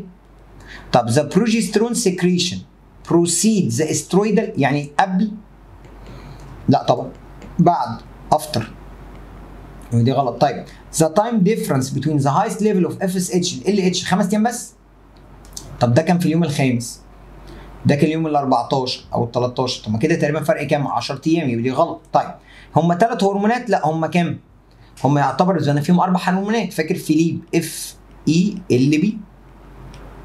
طب هو الريسبونس بتاع البيتيوتري جلاند افكتد باي ذا ليفل اوف 6 هرمون؟ صح. الاجابه دي صح. ليه بقى؟ فاكر ما هو الاف اس اتش يعلى يعلي الاستروجين يعلى يوقف الاف اس اتش، يعلي ال اتش، ال اتش يعلى يفك او يقلل الاستروجين يفك الجي تبقى سي كوربس ليوتوم، يطلع بروجستيرون يوقف ال اتش، يبقى فعلا هما بيتاثروا بالتناوب مع بعض. Which of the following isn't from the function of estroidal؟ يعني حاجه مالهاش علاقه بالفيميل 6 هرمون.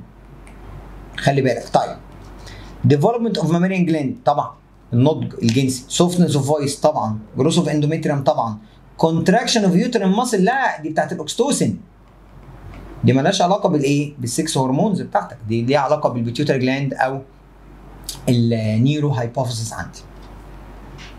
Which of the following statement isn't correct؟ جمله خاطئه. تعال نقرا من تحت لفوق. The ovary hormone secreted in all human female during fecundity period؟ الاوفريز هرمون اللي هو اوفاريان اللي هم الاستروجين بروجسترون بيتفرزوا في كل الاناث وقت الخصوبه، طب ما دي صح، دي حاجه ثابته.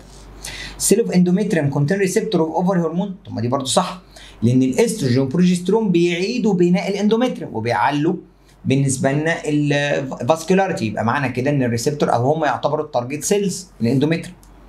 periodic change in the ovary hormone control the endometrium thickness. طب ما دي صح. التغيرات عند حضرتك بالنسبه لنا الزمنيه في الاوفري هرمون بتاثر طبعا. سلم مستلم. الاستروجين بنى، البروجسترون على الدمويه، الاثنين اختفوا، وقع. خلي بالك عمل عندي، يبقى كل ده صح. طيب secretion progesterone is conditioned on fertilization. غلط. غلط يا باشا. ليه؟ انا من اليوم ال 15 لحد اليوم ال 21 انا بفرز وبعلي بروجستيرون. يثبت لحد ال 24 وابدا اقل لل 28 يفضل ازيد. فهو كده كده هو في اسبوع هو بيزيد فيه بدون عندي اي وجه حق او بدون اي علاقه بالفرتلايزيشن. لكن امبلانتيشن يزود لو حصل غرز بقى عشان تعيش معاك ال3 شهور عندي. 105 بيقول لك the following table represents the thickness of endometrium during menstruation. يعني هو بيتكلم في بطانه الرحم، واخد بالك كان 15 6 10 3، فعايز ايه؟ which of the following period represents the highest and the lowest concentration of progesterone.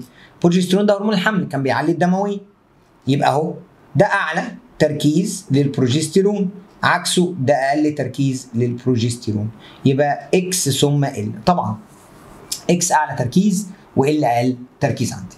تعالى بقى 106 بيقول لك ايه اهو which او from the following graph what do you expect to happen in the three cases x y و z respectively. طب تعال نكبر عشان نشوف. هو بيتكلم في تركيز مين؟ البروجسترون، وعامل لك 9 شهور يا باشا، ده بريجننسي. 9 شهور البروجسترون بيزيد، يبقى ده اكيد حمل. طب ده عامل لك بالويكس، دي قعدت 12 شهر وبعد كده البروجسترون ايه؟ قل. ده كده ايه؟ مسكارج. يعني ايه؟ يعني انت حصل عمليه ايه؟ بالنسبه لنا تسقيط، لان للاسف انت كده ايه؟ 3 شهور وحصل خلل في البلاسينتا مثلا، فالست دي سقطت. خلي بالك المفروض البلاسينتا تفضل مكمله. طب ده عامل لك من اليوم مثلا في النص ال 14 او ال 15 لليوم ال 28، لا دي دوره عاديه، دي منسترال سايكل. يبقى تعالى كده نرجع تاني، يبقى انا هدور في التشوز على الكلام ده، او menstruation miscarriage delivery او pregnancy، يعني ايا كان عندي.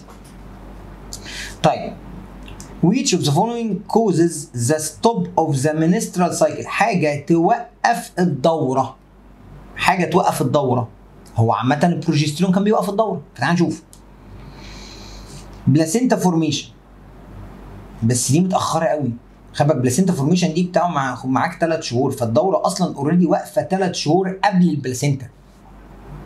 فاهم؟ يعني معاك البلاسينتا صح، البلاسينتا هتديك بروجستيرون، انا معاك، بس انت هتستناني 3 شهور. طب 3 شهور ما الدوره واقفه يبقى مش نافعه. شرينك اوف كوربس ليوتوم، طب ما دي هتعمل بالنسبه لنا منستريشن، تشغل دوره.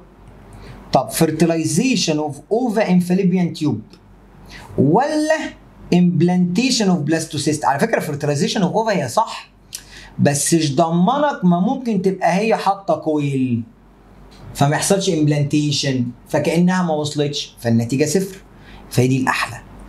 امبلانتيشن ليه؟ لان الامبلانتيشن يبقى من اليوم ال 21 هيبدا الكوربس ليوتوم يكبر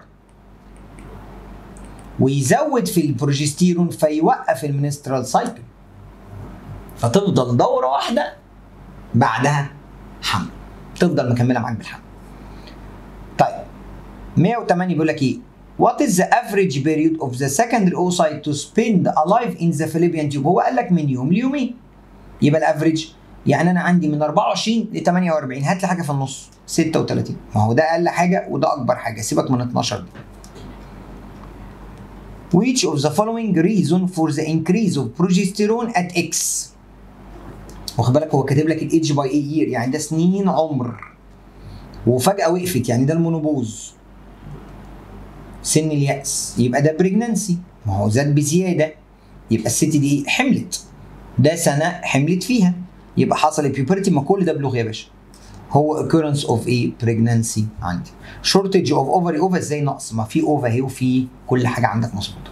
ماتيوريشن لا مش ماتيوريشن، خلي بالك من الحته دي، هو الحمل عندي اللي زود البروجستيرون.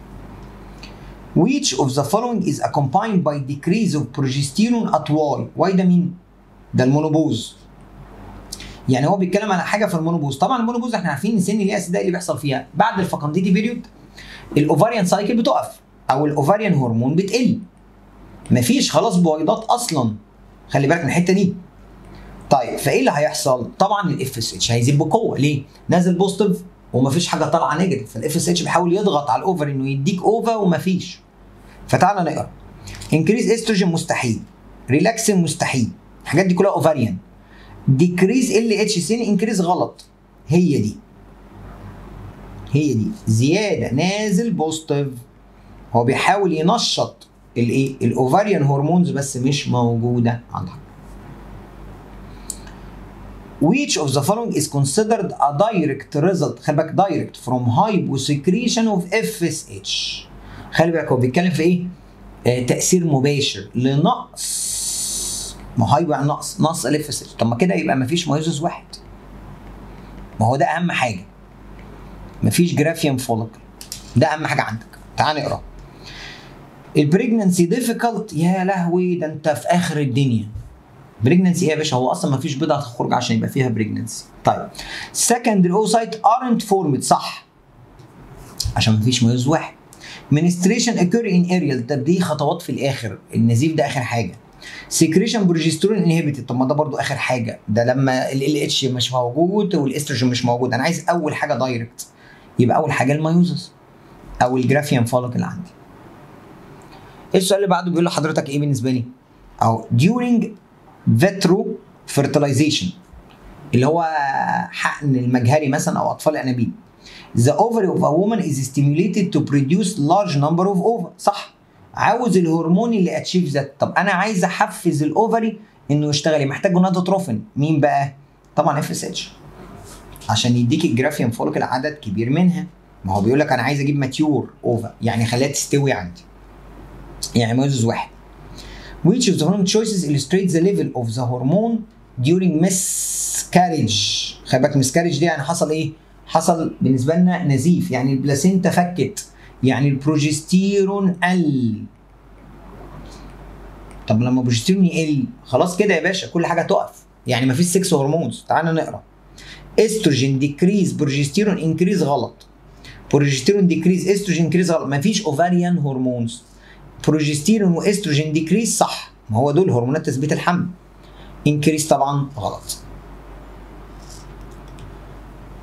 On which of the following days from the beginning of the menstrual cycle، من بداية الدورة، the maximum maturation of graphian follicle in ovary occur؟ طيب هو أنت من بداية الدورة إيه؟ أنت هتعدي 4 أيام بتوعك نزيف، صح؟ وتاخد بعدها 10 أيام نضج للجرافيان فوليكل لحد اليوم ال 13. ليه بقى؟ لأن في ال 13 أعلى تركيز الاستروجين اللي بسببه عندك يظهر ال اتش، هيبدأ يظهر هنا. يبقى أنا عايز ألعب في آخر إيه؟ حقبة زمنية. طبعًا 5 ده لسه يا باشا، 8 لسه، 18 كان فيه وخلص خلاص. طبعًا هي 13 عندي. ليه؟ لأن هي دي آخر أيام البروليفريشن وبداية أو بحضر للأوفيوليشن عندي. From the opposite figure, what is the consequence of secretion of structure A on the female genital system directly and indirectly؟ هو مين دي أصلا؟ ده البيتيوتري جلاند. طب هو عايز تأثير مباشر وغير مباشر على يعني ال FSH والإيه؟ وال LH. طيب تعال نشوف. جروث اوف جرافيان فوليكل ده دايركت يمشي، فورميشن كوربس ليتوم ده دايركت بتاع ال LH، ريجنريشن اندوميتريوم ده اندايركت ده اوفاريان، اوفيوليشن برضو ده دايركت. طب تعالى ناخد اللي بعدها، اوفيوليشن دايركت، يبقى دي كده غلط. انكريز اندوميتريوم ده اندايركت، ليه؟ لان هو عمل ايه؟ خلى يبقى فيه استروجين وبروجستيرون، طب ما دي كده صح. طب فورميشن كوربس ليتوم ده دايركت، جروث اوف جرافيان ده دايركت. هو عايز واحد دايركت وواحد اندايركت، يعني واحد ليه علاقه بالاف اس اتش وال اتش مباشره، وواحد ليه علاقه بالسكس هرمون بطريقه غير مباشره مع الاف اس اتش وال اتش. If you know that progesterone have a calming and anxiolytic effect، يعني يعتبر بالنسبه لنا البروجستيرون كهرمون هرمون ارتخاء، بيريح، بيخلي الست ايه؟ مريحه.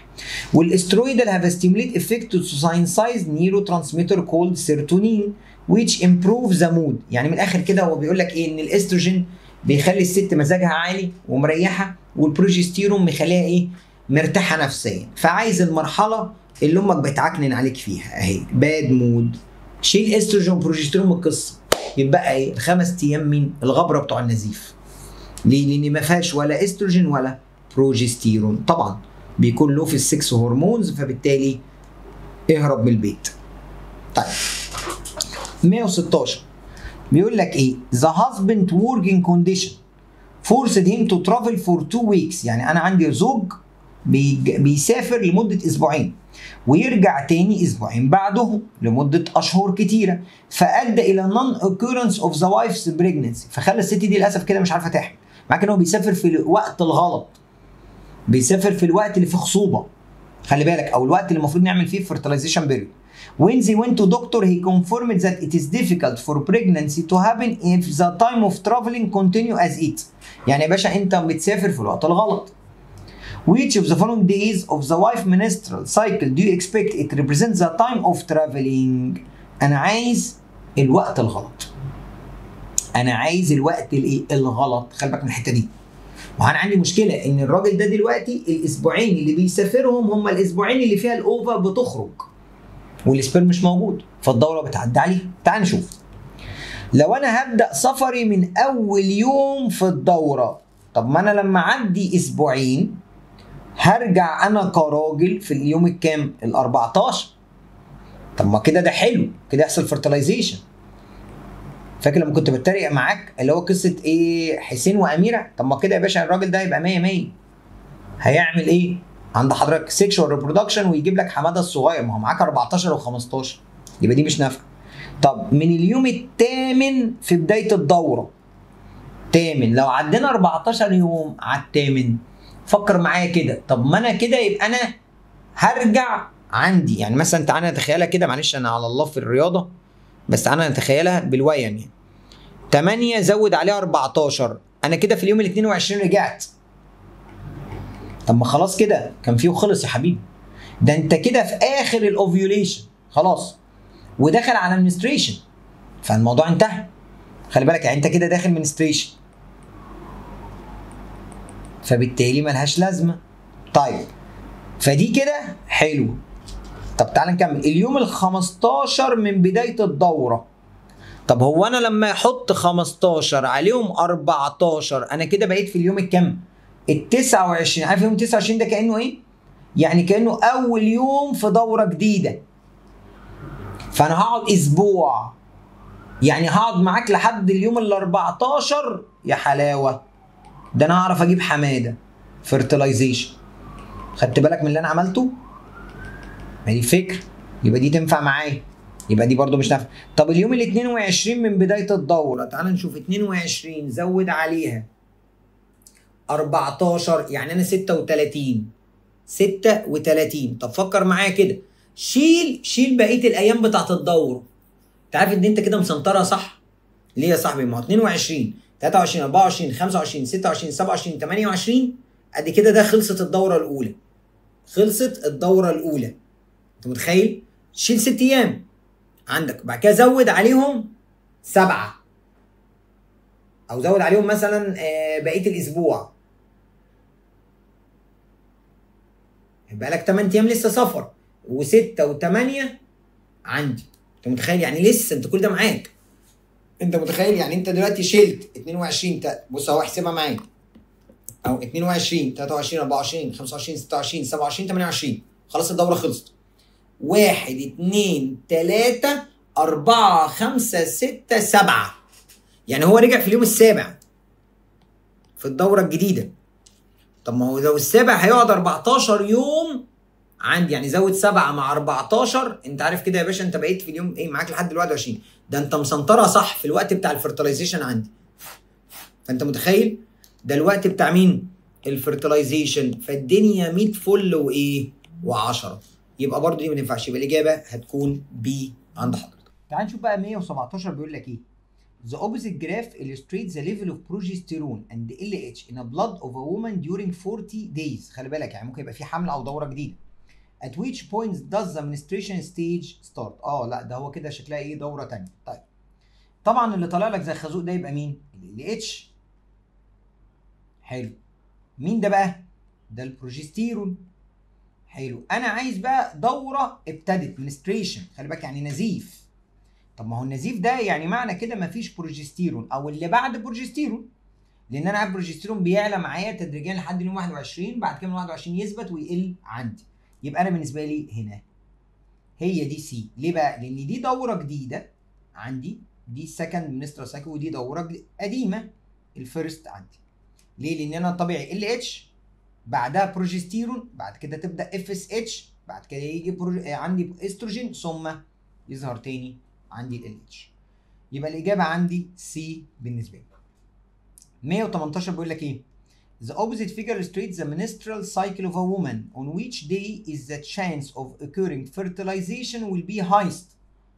يعني اعلى fertilization عندي.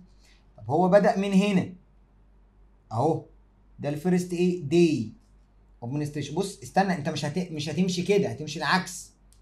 وقال لك هنا نهايه المنستريشن، يعني هنا 1 2 3 4 5.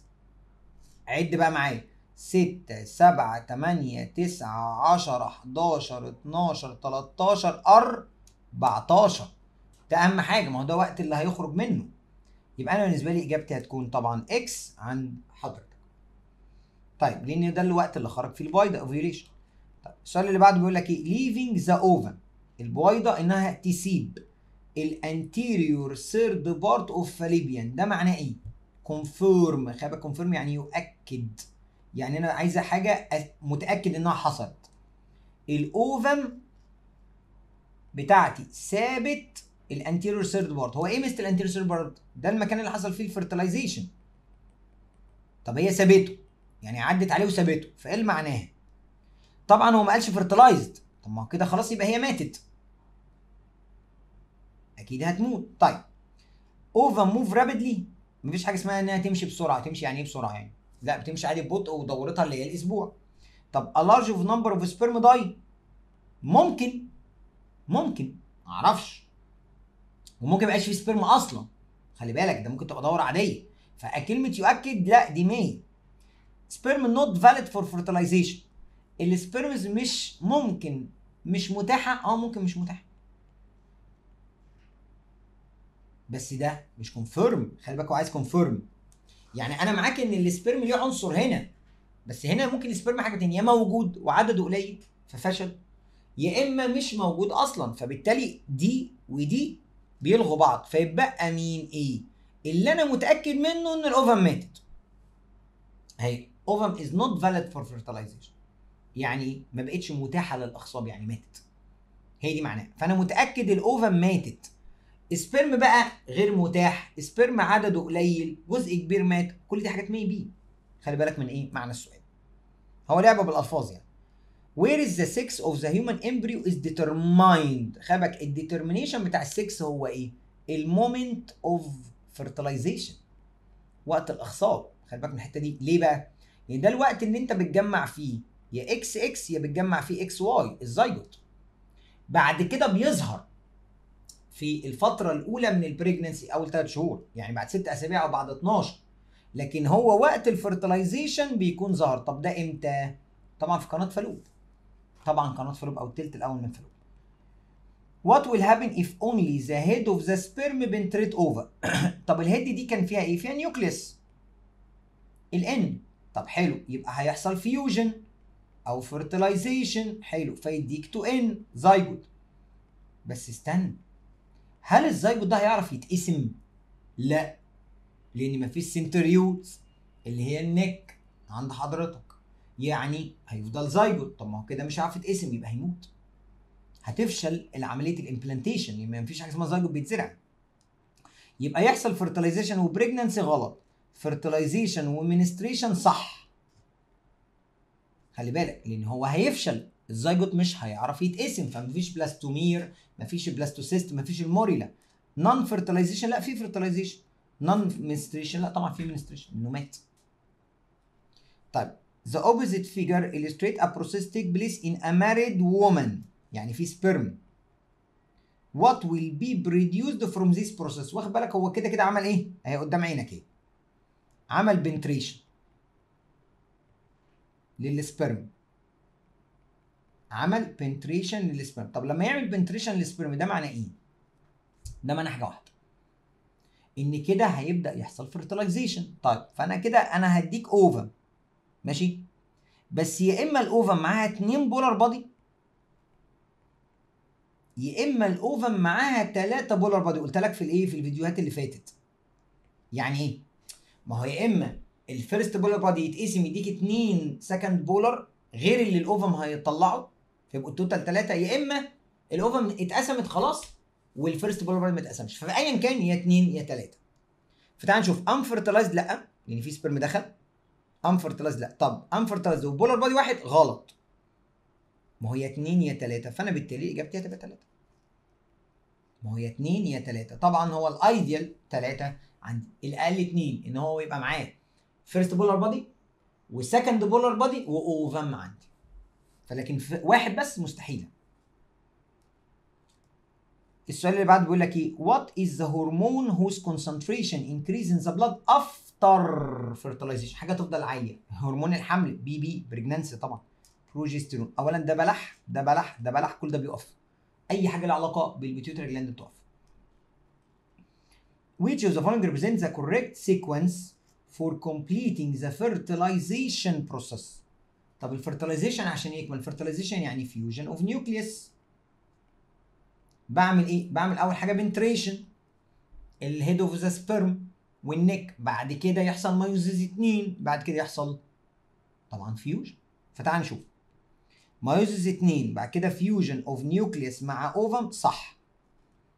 لان انا عندي في مشكله، الاوفم عندي لسه ما عملتش مايوزيز 2، فدي صح. طيب فيوجن بعد كده مايوزيز، غلط غلط. لازم يحصل الاول بنتريشن ثم مايوزيز 2 ثم فيوجن. مايوز واحد لا يا باشا، ده كان اتعمل من زمان. فيوجن ثم مايوز واحد برضو غلط. هي الاجابه الوحيده ايه؟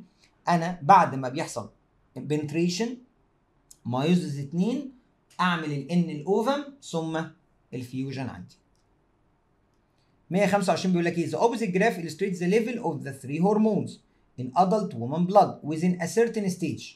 دول 3 هرمونات. طيب من الواضح الخازوق ده مين؟ ال H اللي دايما بعده بروجستيرون، واضح انها حملت عشان بس ما انت فاهم. واللي قبله ده هيبقى مين؟ الاف اس اتش. طب ليه مش استروجين؟ مفيش استروجين يا دكتور هيقل في وقت البروجستيرون ويزيد وقت ال اتش. طب فهو عايز يقول لك ايه اللي ظهر جوه اكس؟ انت عارف اكس دي مين؟ دي وقت المنستريشن، ده وقت المنستريشن، يعني دي في اول مرحله في الايه؟ في المنستر سايكل. طب فولي جرون جرافين لسه بدري، ده بعد اليوم الخامس. ماكسيمم جروس كوربس ليتوم ده بعد اليوم ال 15، امشي معاك لحد 21. سكندري اوسايت، طب ما هي جرافين، امال ايه؟ برايمري اوسايت طبعا، لان هيكون هنا البري ماتيور اوفاريان فوليكل، البيضه اللي لسه ما استوتش، اللي هي مين؟ اللي هي البرايمري اوسايت، اللي انت عايز تخليها تستوي نص سوا ايه؟ جوه وبره، جوه مايوز واحد وبره بالميتوزس تعمل الفوليكولار سيلز. What will appear at Z؟ ايه اللي هيظهر في Z؟ هي Z دي حامل، خلي بالك، فده اكيد امبريو حصل امبلانتيشن. طبعا فيرتلايزد لا انا عديتها، موريو لا انا عديتها، خلي بالك لان انا كل ده بيحصل هنا، خلي بالك الامبلانتيشن هنا، فده اكيد خلاص بقى امبريو لانه بقى عندي خلايا. بلاسينتا لسه بدري، البلاسينتا دي بعد 3 شهور يا دكتور، يعني 12 اسبوع، لسه بدري قوي. طب وات ويل ابير اون ذا داي 21؟ لسه بقول لك 21 ده ايه؟ ده وقت الامبلانتيشن، يبقى ده البلاستوسيست، ده نهايه الاسبوع الاول من الفيرتلايزيشن. بلاستوسيست عندي سكندري خلاص عدت، تو بلاستومير اتعملت، امبريو لسه مفيش امبريو. which point can the woman use contraceptive pill؟ انا السؤال ده مش داخل دماغي بصراحه يا دكاتره، يعني انا مش مقتنع بيه، لان المفروض الكونتراسبتيف بيلز المفروض انها بتتاخد من اول يوم في النزيف، من اول يوم في النزيف، ده الصح. يعني هي بتتاخد لمده 21 يوم. ده المفروض ان الست عشان تاخد الكونتراسيبتيف بيلز بتاخدها من اليوم ال 21. ليه؟ لان من اول يوم الاف اس اتش بيزيد. يعني بتاخدها من اول يوم نزيف لمده 21 يوم. ليه؟ لان الاف اس اتش بيزيد. فطبعا بعض الكتب يقول لك ايه، لا دي بتتاخد مع نهايه النزيف. طب ما مع نهايه النزيف الاف اس اتش زاد، فانا كده خسرت، كده ركبت دوره. فخلي بالك ان الكونتراسيبتيف بيل في الاخر هو مين؟ هو السنسيتيك بروجستيرون. هو ده هرمون ايه؟ تثبيت الحمل او مانع الدوره. فانا لو بعد اليوم الخامس، ما انا كده خلاص يا دكتور، انا كده المفروض بقى عندي ايه؟ بقى عندي دوره اشتغلت. طبعا هو المعاصر كان الاصلح يختار اكس، عندي هو مختار ال. طب انا مختار ال ازاي وانا عندي الاف اس اتش في اعلى تركيز ليه؟ يعني انا المفروض ان انا ابدا من هنا، ده الصح. ابدا من هنا لحد هنا، ده دي الفتره اللي انا باخد فيها الكونتراسيبتيف بيلز. ده المفروض. يعني انا المفروض الصح اخد الكونتراسيبتيف بيلز من هنا لهنا. بصوا يعني انا اولادي حبايبي عارفين ان انا ما بحبش اجمل الكلام، يعني حتى لو انا غلط غلط، لكن انا مش هقعد ايف اجابات. فاهم؟ هو المعاصر مختارها هنا ال. فانا مش شايف انه ال. يعني في ناس بتقول، يعني انا برضو بصيت اطلعت على الزملاء بيقول ايه، ان هو قال في كتاب مدرستك ان هو بياخد الكونتراسيبتيف بيلز من بعد نهايه النزيف. فبعد نهايه النزيف يعني بعد 5 ايام. طب حتى لو بعد 5 ايام يبقى مش في النقطه دي، فيها غلطه. يعني لو بعد 5 ايام المفروض يبقى انا هنا، يعني المفروض ان انا اختار هنا لو همشي مع كتابي هنا البوينت دي، مش البوينت دي خالص عندي. لان انا في البوينت دي كده كده انا اف اس اتش بتاعي، فالمفروض ان انا ابقى ميال لاكس مش لال. فهمت الفكره؟ الحجه اني بيقال، الحجه يعني انه بيقال ان ال دوت عشان انت عايز اخر يوم نزيف، فهي ممكن تكون تنزف يعني بعد ال5 ايام عندي. بس انا مش مقتنع بالاجابه دي، وانا قلت لك الصح من رايي المتواضع عندي. الصح اصلا اكس. انا شايف الصح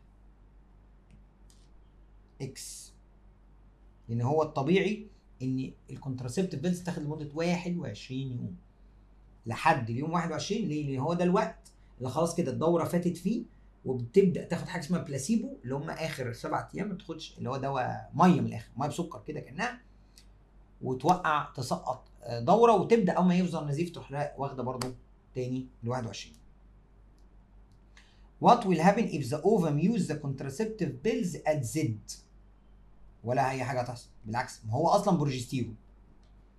خلي بالك، فالطبيعي ان هو يثبت حمل ولا اي حاجه هتحصل. اهو البريجننسي والكونتينيو نورمالي ولا اي حاجه هتحصل، لان هو في حد ذاته اصلا تثبيت. يعني خلي بالكم ان ادويه منع الحمل كونترسيبت هي في حد ذاتها الدكاتره بتكتبها للناس اللي عايزه تثبت حمل، لان هو في الاول والاخر هو هرمون ايه؟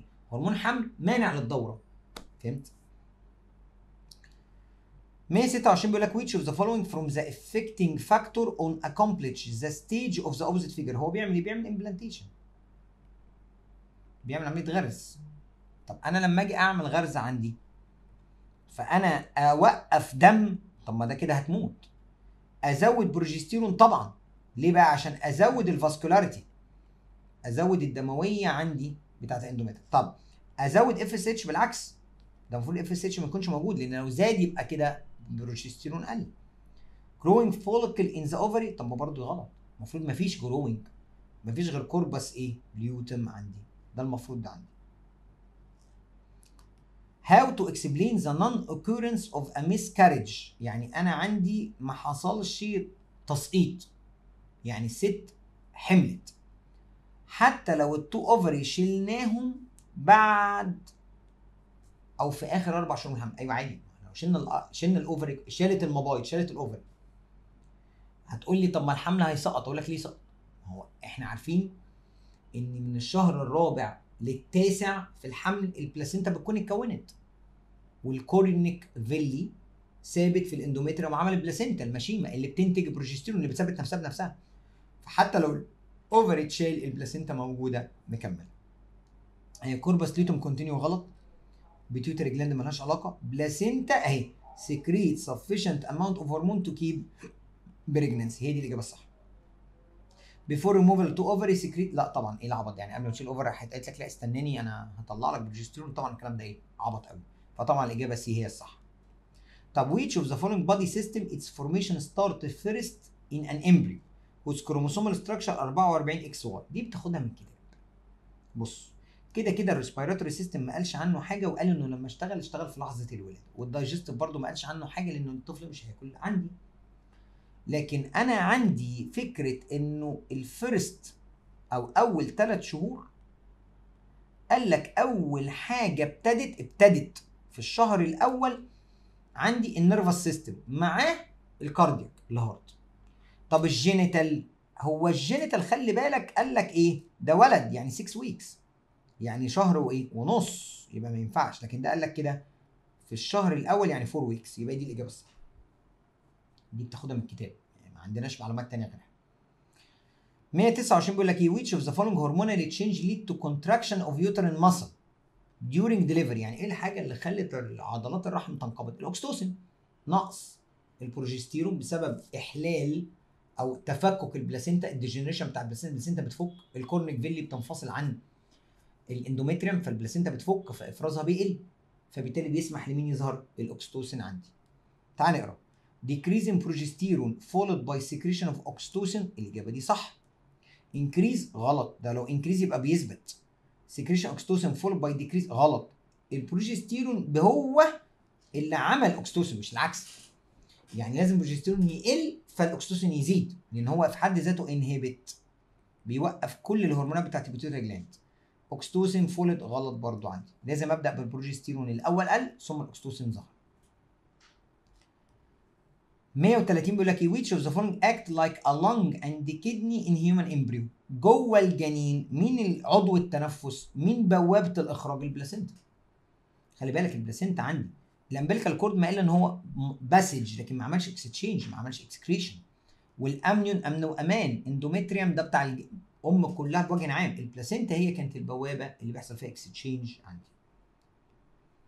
What is the source of food on which the embryo of a mammal depend on the first week؟ عارف first week يعني انت في الفليبيان تيوب. فالفليبيان تيوب ما تقوليش بقى اندوميتريوم او بلاسينتا، امال ايه؟ بيعتمد على نفسه اليق الصفار. طبعا فليبيان تيوب ما فيهاش حاجه، بلاسينتا لسه، اندوميتريوم لسه، كل ده هو بيعتمد على نفسه. ليه؟ ما هو دي فكره الموريلا والبلاستوسيست. السؤال اللي بعده بيقول لك ايه in the opposite figure which of the following part responsible for gas exchange and transport of gases between mother and embryo؟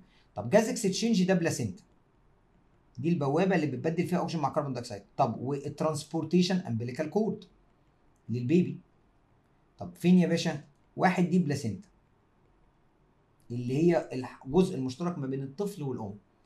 2 ده امبليكال كورد. 3 ده اللي في جوه الامنيون، ده الاميونيتيك فلويد. اللي بره ده الكوريون. طب انا عايز مين؟ خلاص انا عايز اهو البلاسينتا 1 و2 عندي والامبليكال كورد. 133 بيقول لك ايه if you know that the blood is transported from embryo to the placenta through artery of umbilical cord. ماشي، الدم بيتنقل من الامبريو للبلاسينتا من خلال ارتري. ما هو الارتري ده بيبقى قوي خارج من قلب الطفل للحبل الصلبي، ومن البلاسينتا للامبريو راجع بفين. تمام. which choice in the following table illustrates the concentration of some blood content in each artery and vein of umbilical cord؟ واحده. انت دلوقتي لو انا هتكلم في ادي، لو تخيلنا مع بعض دي البلاسينتا اهي، وده الامبليكال كورد، ده البيبي اهو. طيب لو انا هخرج من عندك بارتري ورايح للبلاسينتا، اكيد مش رايح باكسجين، يعني الطفل مش هيدي لامه اكسجين، امال رايح يديها كربون دايوكسيد، يديها يوريا. خلي بالك يتخلص من السموم. طب راجع بقى، راجع بسكر، راجع باكسجين، خلي بالك من عند الام للطفل، يبقى هنشتغل على هذا الاساس.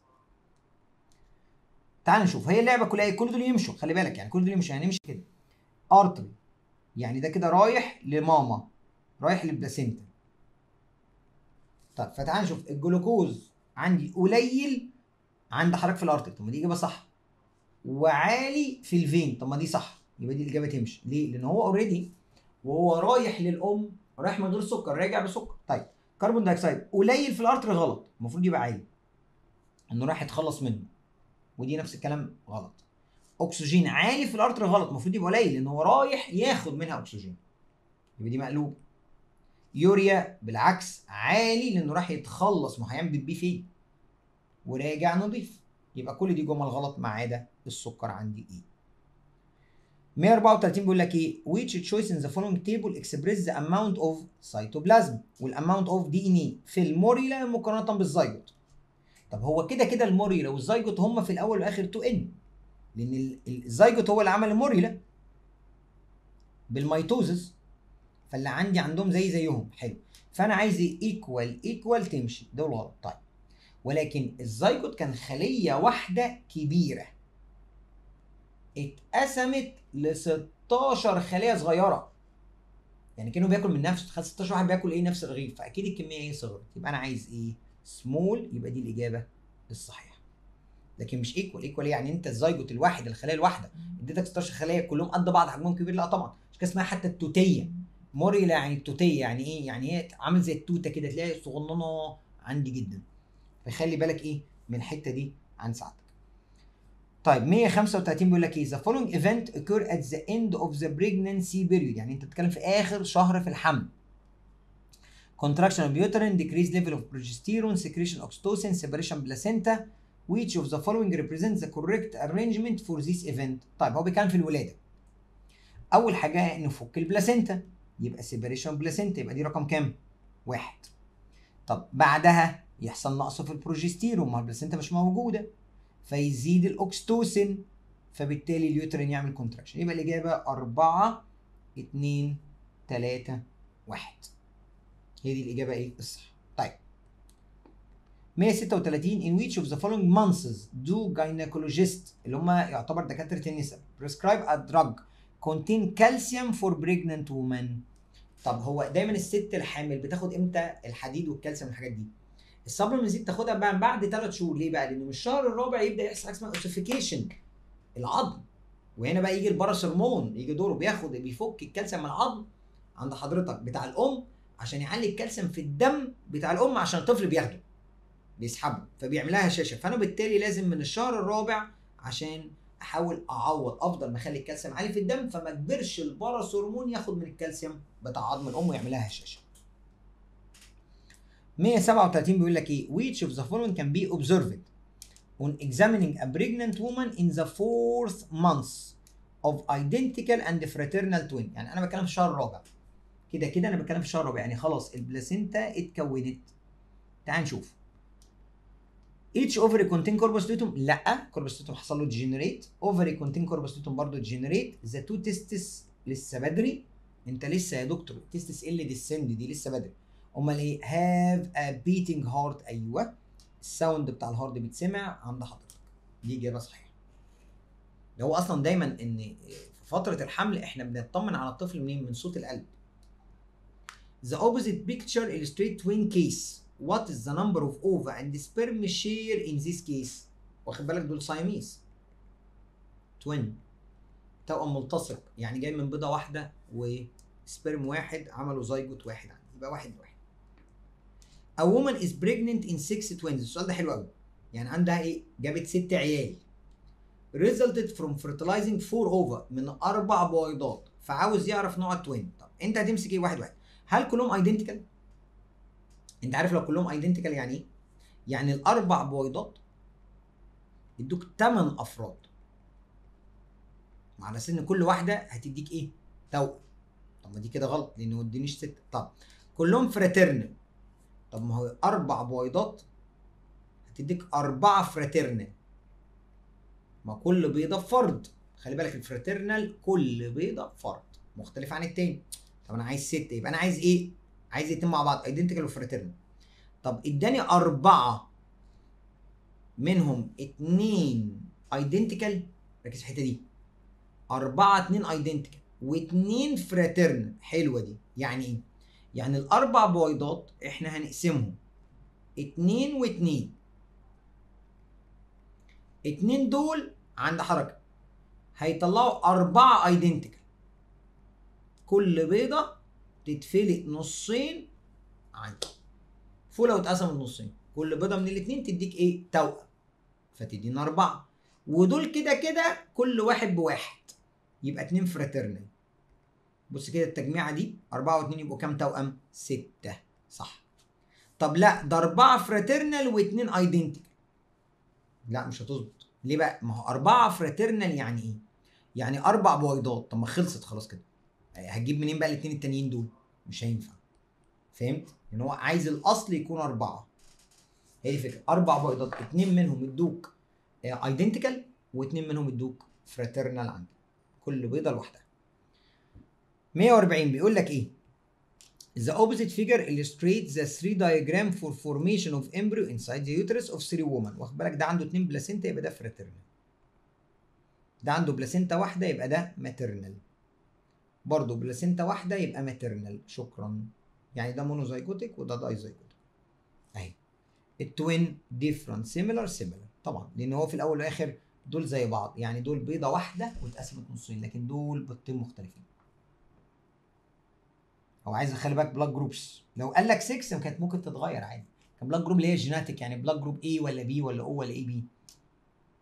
طيب السؤال اللي بعده بيقول لك the opposite figure illustrates the state of 2 ovaries in the first 3 months of pregnancy in 2 twin for 2 women A و1 و2 which of the applied on both twin. دي عندها 2 كوربس ليوتوم، يعني عندها 2 اوفا. ودي برضه عندها 2 كوربس ليوتوم، يعني 2 اوفا. ايه ده؟ طب ما هو كده الاثنين فراترنال. بيضتين ب2 سبيرم ب2 زيجوت دايزايجوتيك، يعني الاثنين فراترنال. هيدينا توائم غير متشابهه. Which of the following is correct about the surgical sterilization of women؟ خلي بالك هو بيتكلم على ايه؟ ان احنا نعمل كات او ليجيت فاليبيان تيوب. هنقطع قناه فالوب. فكده البويضه عادي هتخرج بس مش هتعمل سبرم، فمفيش فيرتلايزيشن، مفيش امبلانتيشن، بس في منستريشن. طب تعالى نقرا. ستوب منستريشن عادي، لا الدوره الجايه عادي جدا. بريفنت اوفيوليشن، طب وليه يعني؟ عادي البويضه هتخرج. بريفنت بريجنانسي بيرمننتلي، ممكن اعمل IVF، حقن مجهري اللي هو التست تيوب بيبي عادي، اخد منها. مش انت مشكله في البلوك بتاع قناه فلوب، اخد الاوفا واخد السبرم واقابلهم بره واحولهم بلاستو سيست وازرعهم عادي. يبقى اهي مي كير ارتفيشال. ايوه ممكن عادي تحمل يا دكتور. ست عادي عامله قطع قناه فلوب او ربط في قناه فلوب وتحمل عادي، بس تحمل صناعي. يعني اكسترنال فيرتلايزيشن انترنال امبريونيك ديفلوبمنت. 143 بيقول لك ايه؟ The opposite graph illustrates the amount of genetic material for a 6 cell in human female. What is the used method that prevent pregnancy in this stage؟ ايه ده؟ ده اديني كان 2x هوب بقى x، يعني عمل ايه؟ باشا ده في هاف الجيناتيك ماتيريال، نص الماده الوراثيه. طب لما اجي اقول لك نص الماده الوراثيه يعني ايه اللي حصل؟ يعني معنى كده حصل ميوز. هو عادي ده الدوبليكيشن، بعد كده اعمل ميوز 1، بعد كده اعمل ميوز 2. طب استنى، ما هو معنى نعمل ميوز 1 و2 يعني معنى كده حصل ايه؟ فيرتلايزيشن. وده الكونديشن ديفيجن. يبقى انا عملت فيرتلايزيشن، عملت زايجوت، عمل موريلا. طب هو بيقول لك انا في ميثود منعت هنا، منعت ايه؟ يبقى ده قصده الكويل اللي منع امبلانتيشن. ليه بقى؟ لان السيرجيكال سترايزيشن يبقى ما يعملش مايوزز 2 بيلز ولا 1 ولا 2، لان هو بيوقف المايوزز. السيرجيكال سترايزيشن طب ما برضه مفيش مايوزز 2، لكن معنى في مايوزز 2 يعني ايه؟ هو منع الامبلانتيشن، منع الغرز، لكن سمح بالفيرتلايزيشن عندي. What can be concluded from this graph؟ اهو ستوب منستريشن، لا خلاص هيجي لها نزيف عادي. occurrence of pregnancy، ما انت بتقول لي مفيش حمل، خلي بالك احنا مفيش حمل. امال ليه؟ انا شايف ان حصل فيرتلايزيشن. طبعا حصل مايوز 2، يبقى في سبرم، يبقى في فيرتلايزيشن. ستوب اوفيوليشن، لا خلاص هو حصل تبويض والبيضه خرجت عندي بال LH. in which contraceptive method the number of polar body can reach up to 3 female genital system. يعني عمل ميوزز 1 وعمل ميوزز 2، يعني عمل fertilization. ما هو ما ملهاش حل، ده الكونديشن ديفيجن. يبقى مين؟ طبعا الكويل، لان الكندم هيمنع السبرم، والبيلز بيمنع اصلا الميوزز، والاسترايزيشن هيمنع برضه الفرتلايزيشن. الوحيده اللي ما بتمنعش الفرتلايزيشن الكويل. 145 بيقول لك when transplanting a nucleus of an embryonic cell that will be a mouse of male X. دايما امشي ورا زرعه النواه، يعني هو يزرع نواه من خليه جنينيه المفروض هتبقى ميل اكس، زرعها في مين؟ في خليه بتاعت فيميل واي، وبعد كده حطها في رحم فيميل زد. عاوز يعرف السكس. باشا شكرا جزيلا، انا بمشي ورا النواه بتاعتي اهي، انا ماليش دعوه، مش كده قلتها لك. انا ليا دعوه بالنيوكليس. خدتها منين؟ خدتها من ماوس اكس، يبقى هو هيبقى اكس، هيبقى ميل زي الاكس، خلصت. طب ماوس واي يبقى خدتها من واي، ماوس زد خدتها من زد. انا ليا بدعوه النيوكليس دي اتاخدت منين؟ هو ده اللي انا عايزه. طب 146 بيقول لك ايه؟ The opposite figure illustrates one of the used method to make an infertile animal reproduce. يعني خلي بالك هو بيتكلم في ايه؟ في يعتبر بالنسبه لي حيوان infertile ما بيعرفش يخلف. Then conclude which of the following represents the infertile individual. عايزك تتوقع معايا فين الانفرتايل ايه؟ individual، يعني فين الحيوان اللي ما بيخلفش. طب لا، فين الحيوان اللي ما بيخلفش؟ واخد بالك هو هنا بيقول لك انا طلعت له منه اوفا.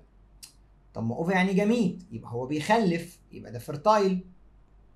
حلو، ده انا خدت منه سوماتيك. عارف ده اللي هو مين؟ اللي هو عارف اللي انت خدته في اولى ثانوي، اللي هو خليط ما بين الحمار الوحشي او الحمار والحصان، يعني او ايه الفكره في كده، ده خليط، فده يعتبر انفرتايل. فاكر القصص بتاعت التايجونز والحاجات دي كلها؟ هو ده اللي هو الجحش والحاجات دي اهو. حتى هو بص اداك سوماتيك سيل، خدت منه سوماتيك، ما خدتش منه جميل. طب خلي بالك بس انت اصل النيوكليس من هنا، فانا دلوقتي الانفرتايل بتاعي مين؟ اهو واي، ده اول واحد. طيب حصل ترانسبلانتيشن اهو، ادانا بلاستوسيست اللي هي بتاعت مين؟ هتبقى تبع برضو واي، حطيته في حمار، الحمار ده اداك انديفيديوال واي. طب ما الانديفيديوال واي، انديفيديوال ال ده يبقى مين؟ هو واي، هو الانفرتايل. ما هو ماليش دعوه بزد، زد ده ما الا انا استخدمته حضانه، حضانه بس انه يبقى في رحم يحتضن، خلي بالك. فكأني اكس زي زد، يبقى هو الفكره في كده. يبقى هم دول الافراد اللي ما خلفوش، واي وايه وال، واي وال عندي ان هو ده هو ده. طيب what is the type of division on which production of L depend on starting from the stage of formation of the used gamete. من اول صناعه الجاميت اللي انت استخدمه، يعني من اول هنا. طب ما هو اول حاجه هنا ايه؟ كتر عدد، ميتوزس. بعد كده كبر حجم، اقسم على كده مايوزس. طب بعد ما عملنا مايوزس شلنا الان وحطينا مكانها 2 ان، وابتدت ترجع تتقسم تاني ميتوزس. يبقى انا عملت ايه؟ مايوزس ثم ميتوزس، سوري انا اسف، عملت الاول ميتوزس كتر عدد، ثم مايوزس اقسم على كده. بعد كده خلاص بقى شلت الان بقت 2 ان، فرجعت تاني ايه؟ ميتوزس عندي عشان يديك بلاستوسيست اهي، ميتوزس مايوزس ميتوزس عندي. طبعا مش كاتب الجروس ولا اي حاجه، فعشان كده انا ايه لغيتها.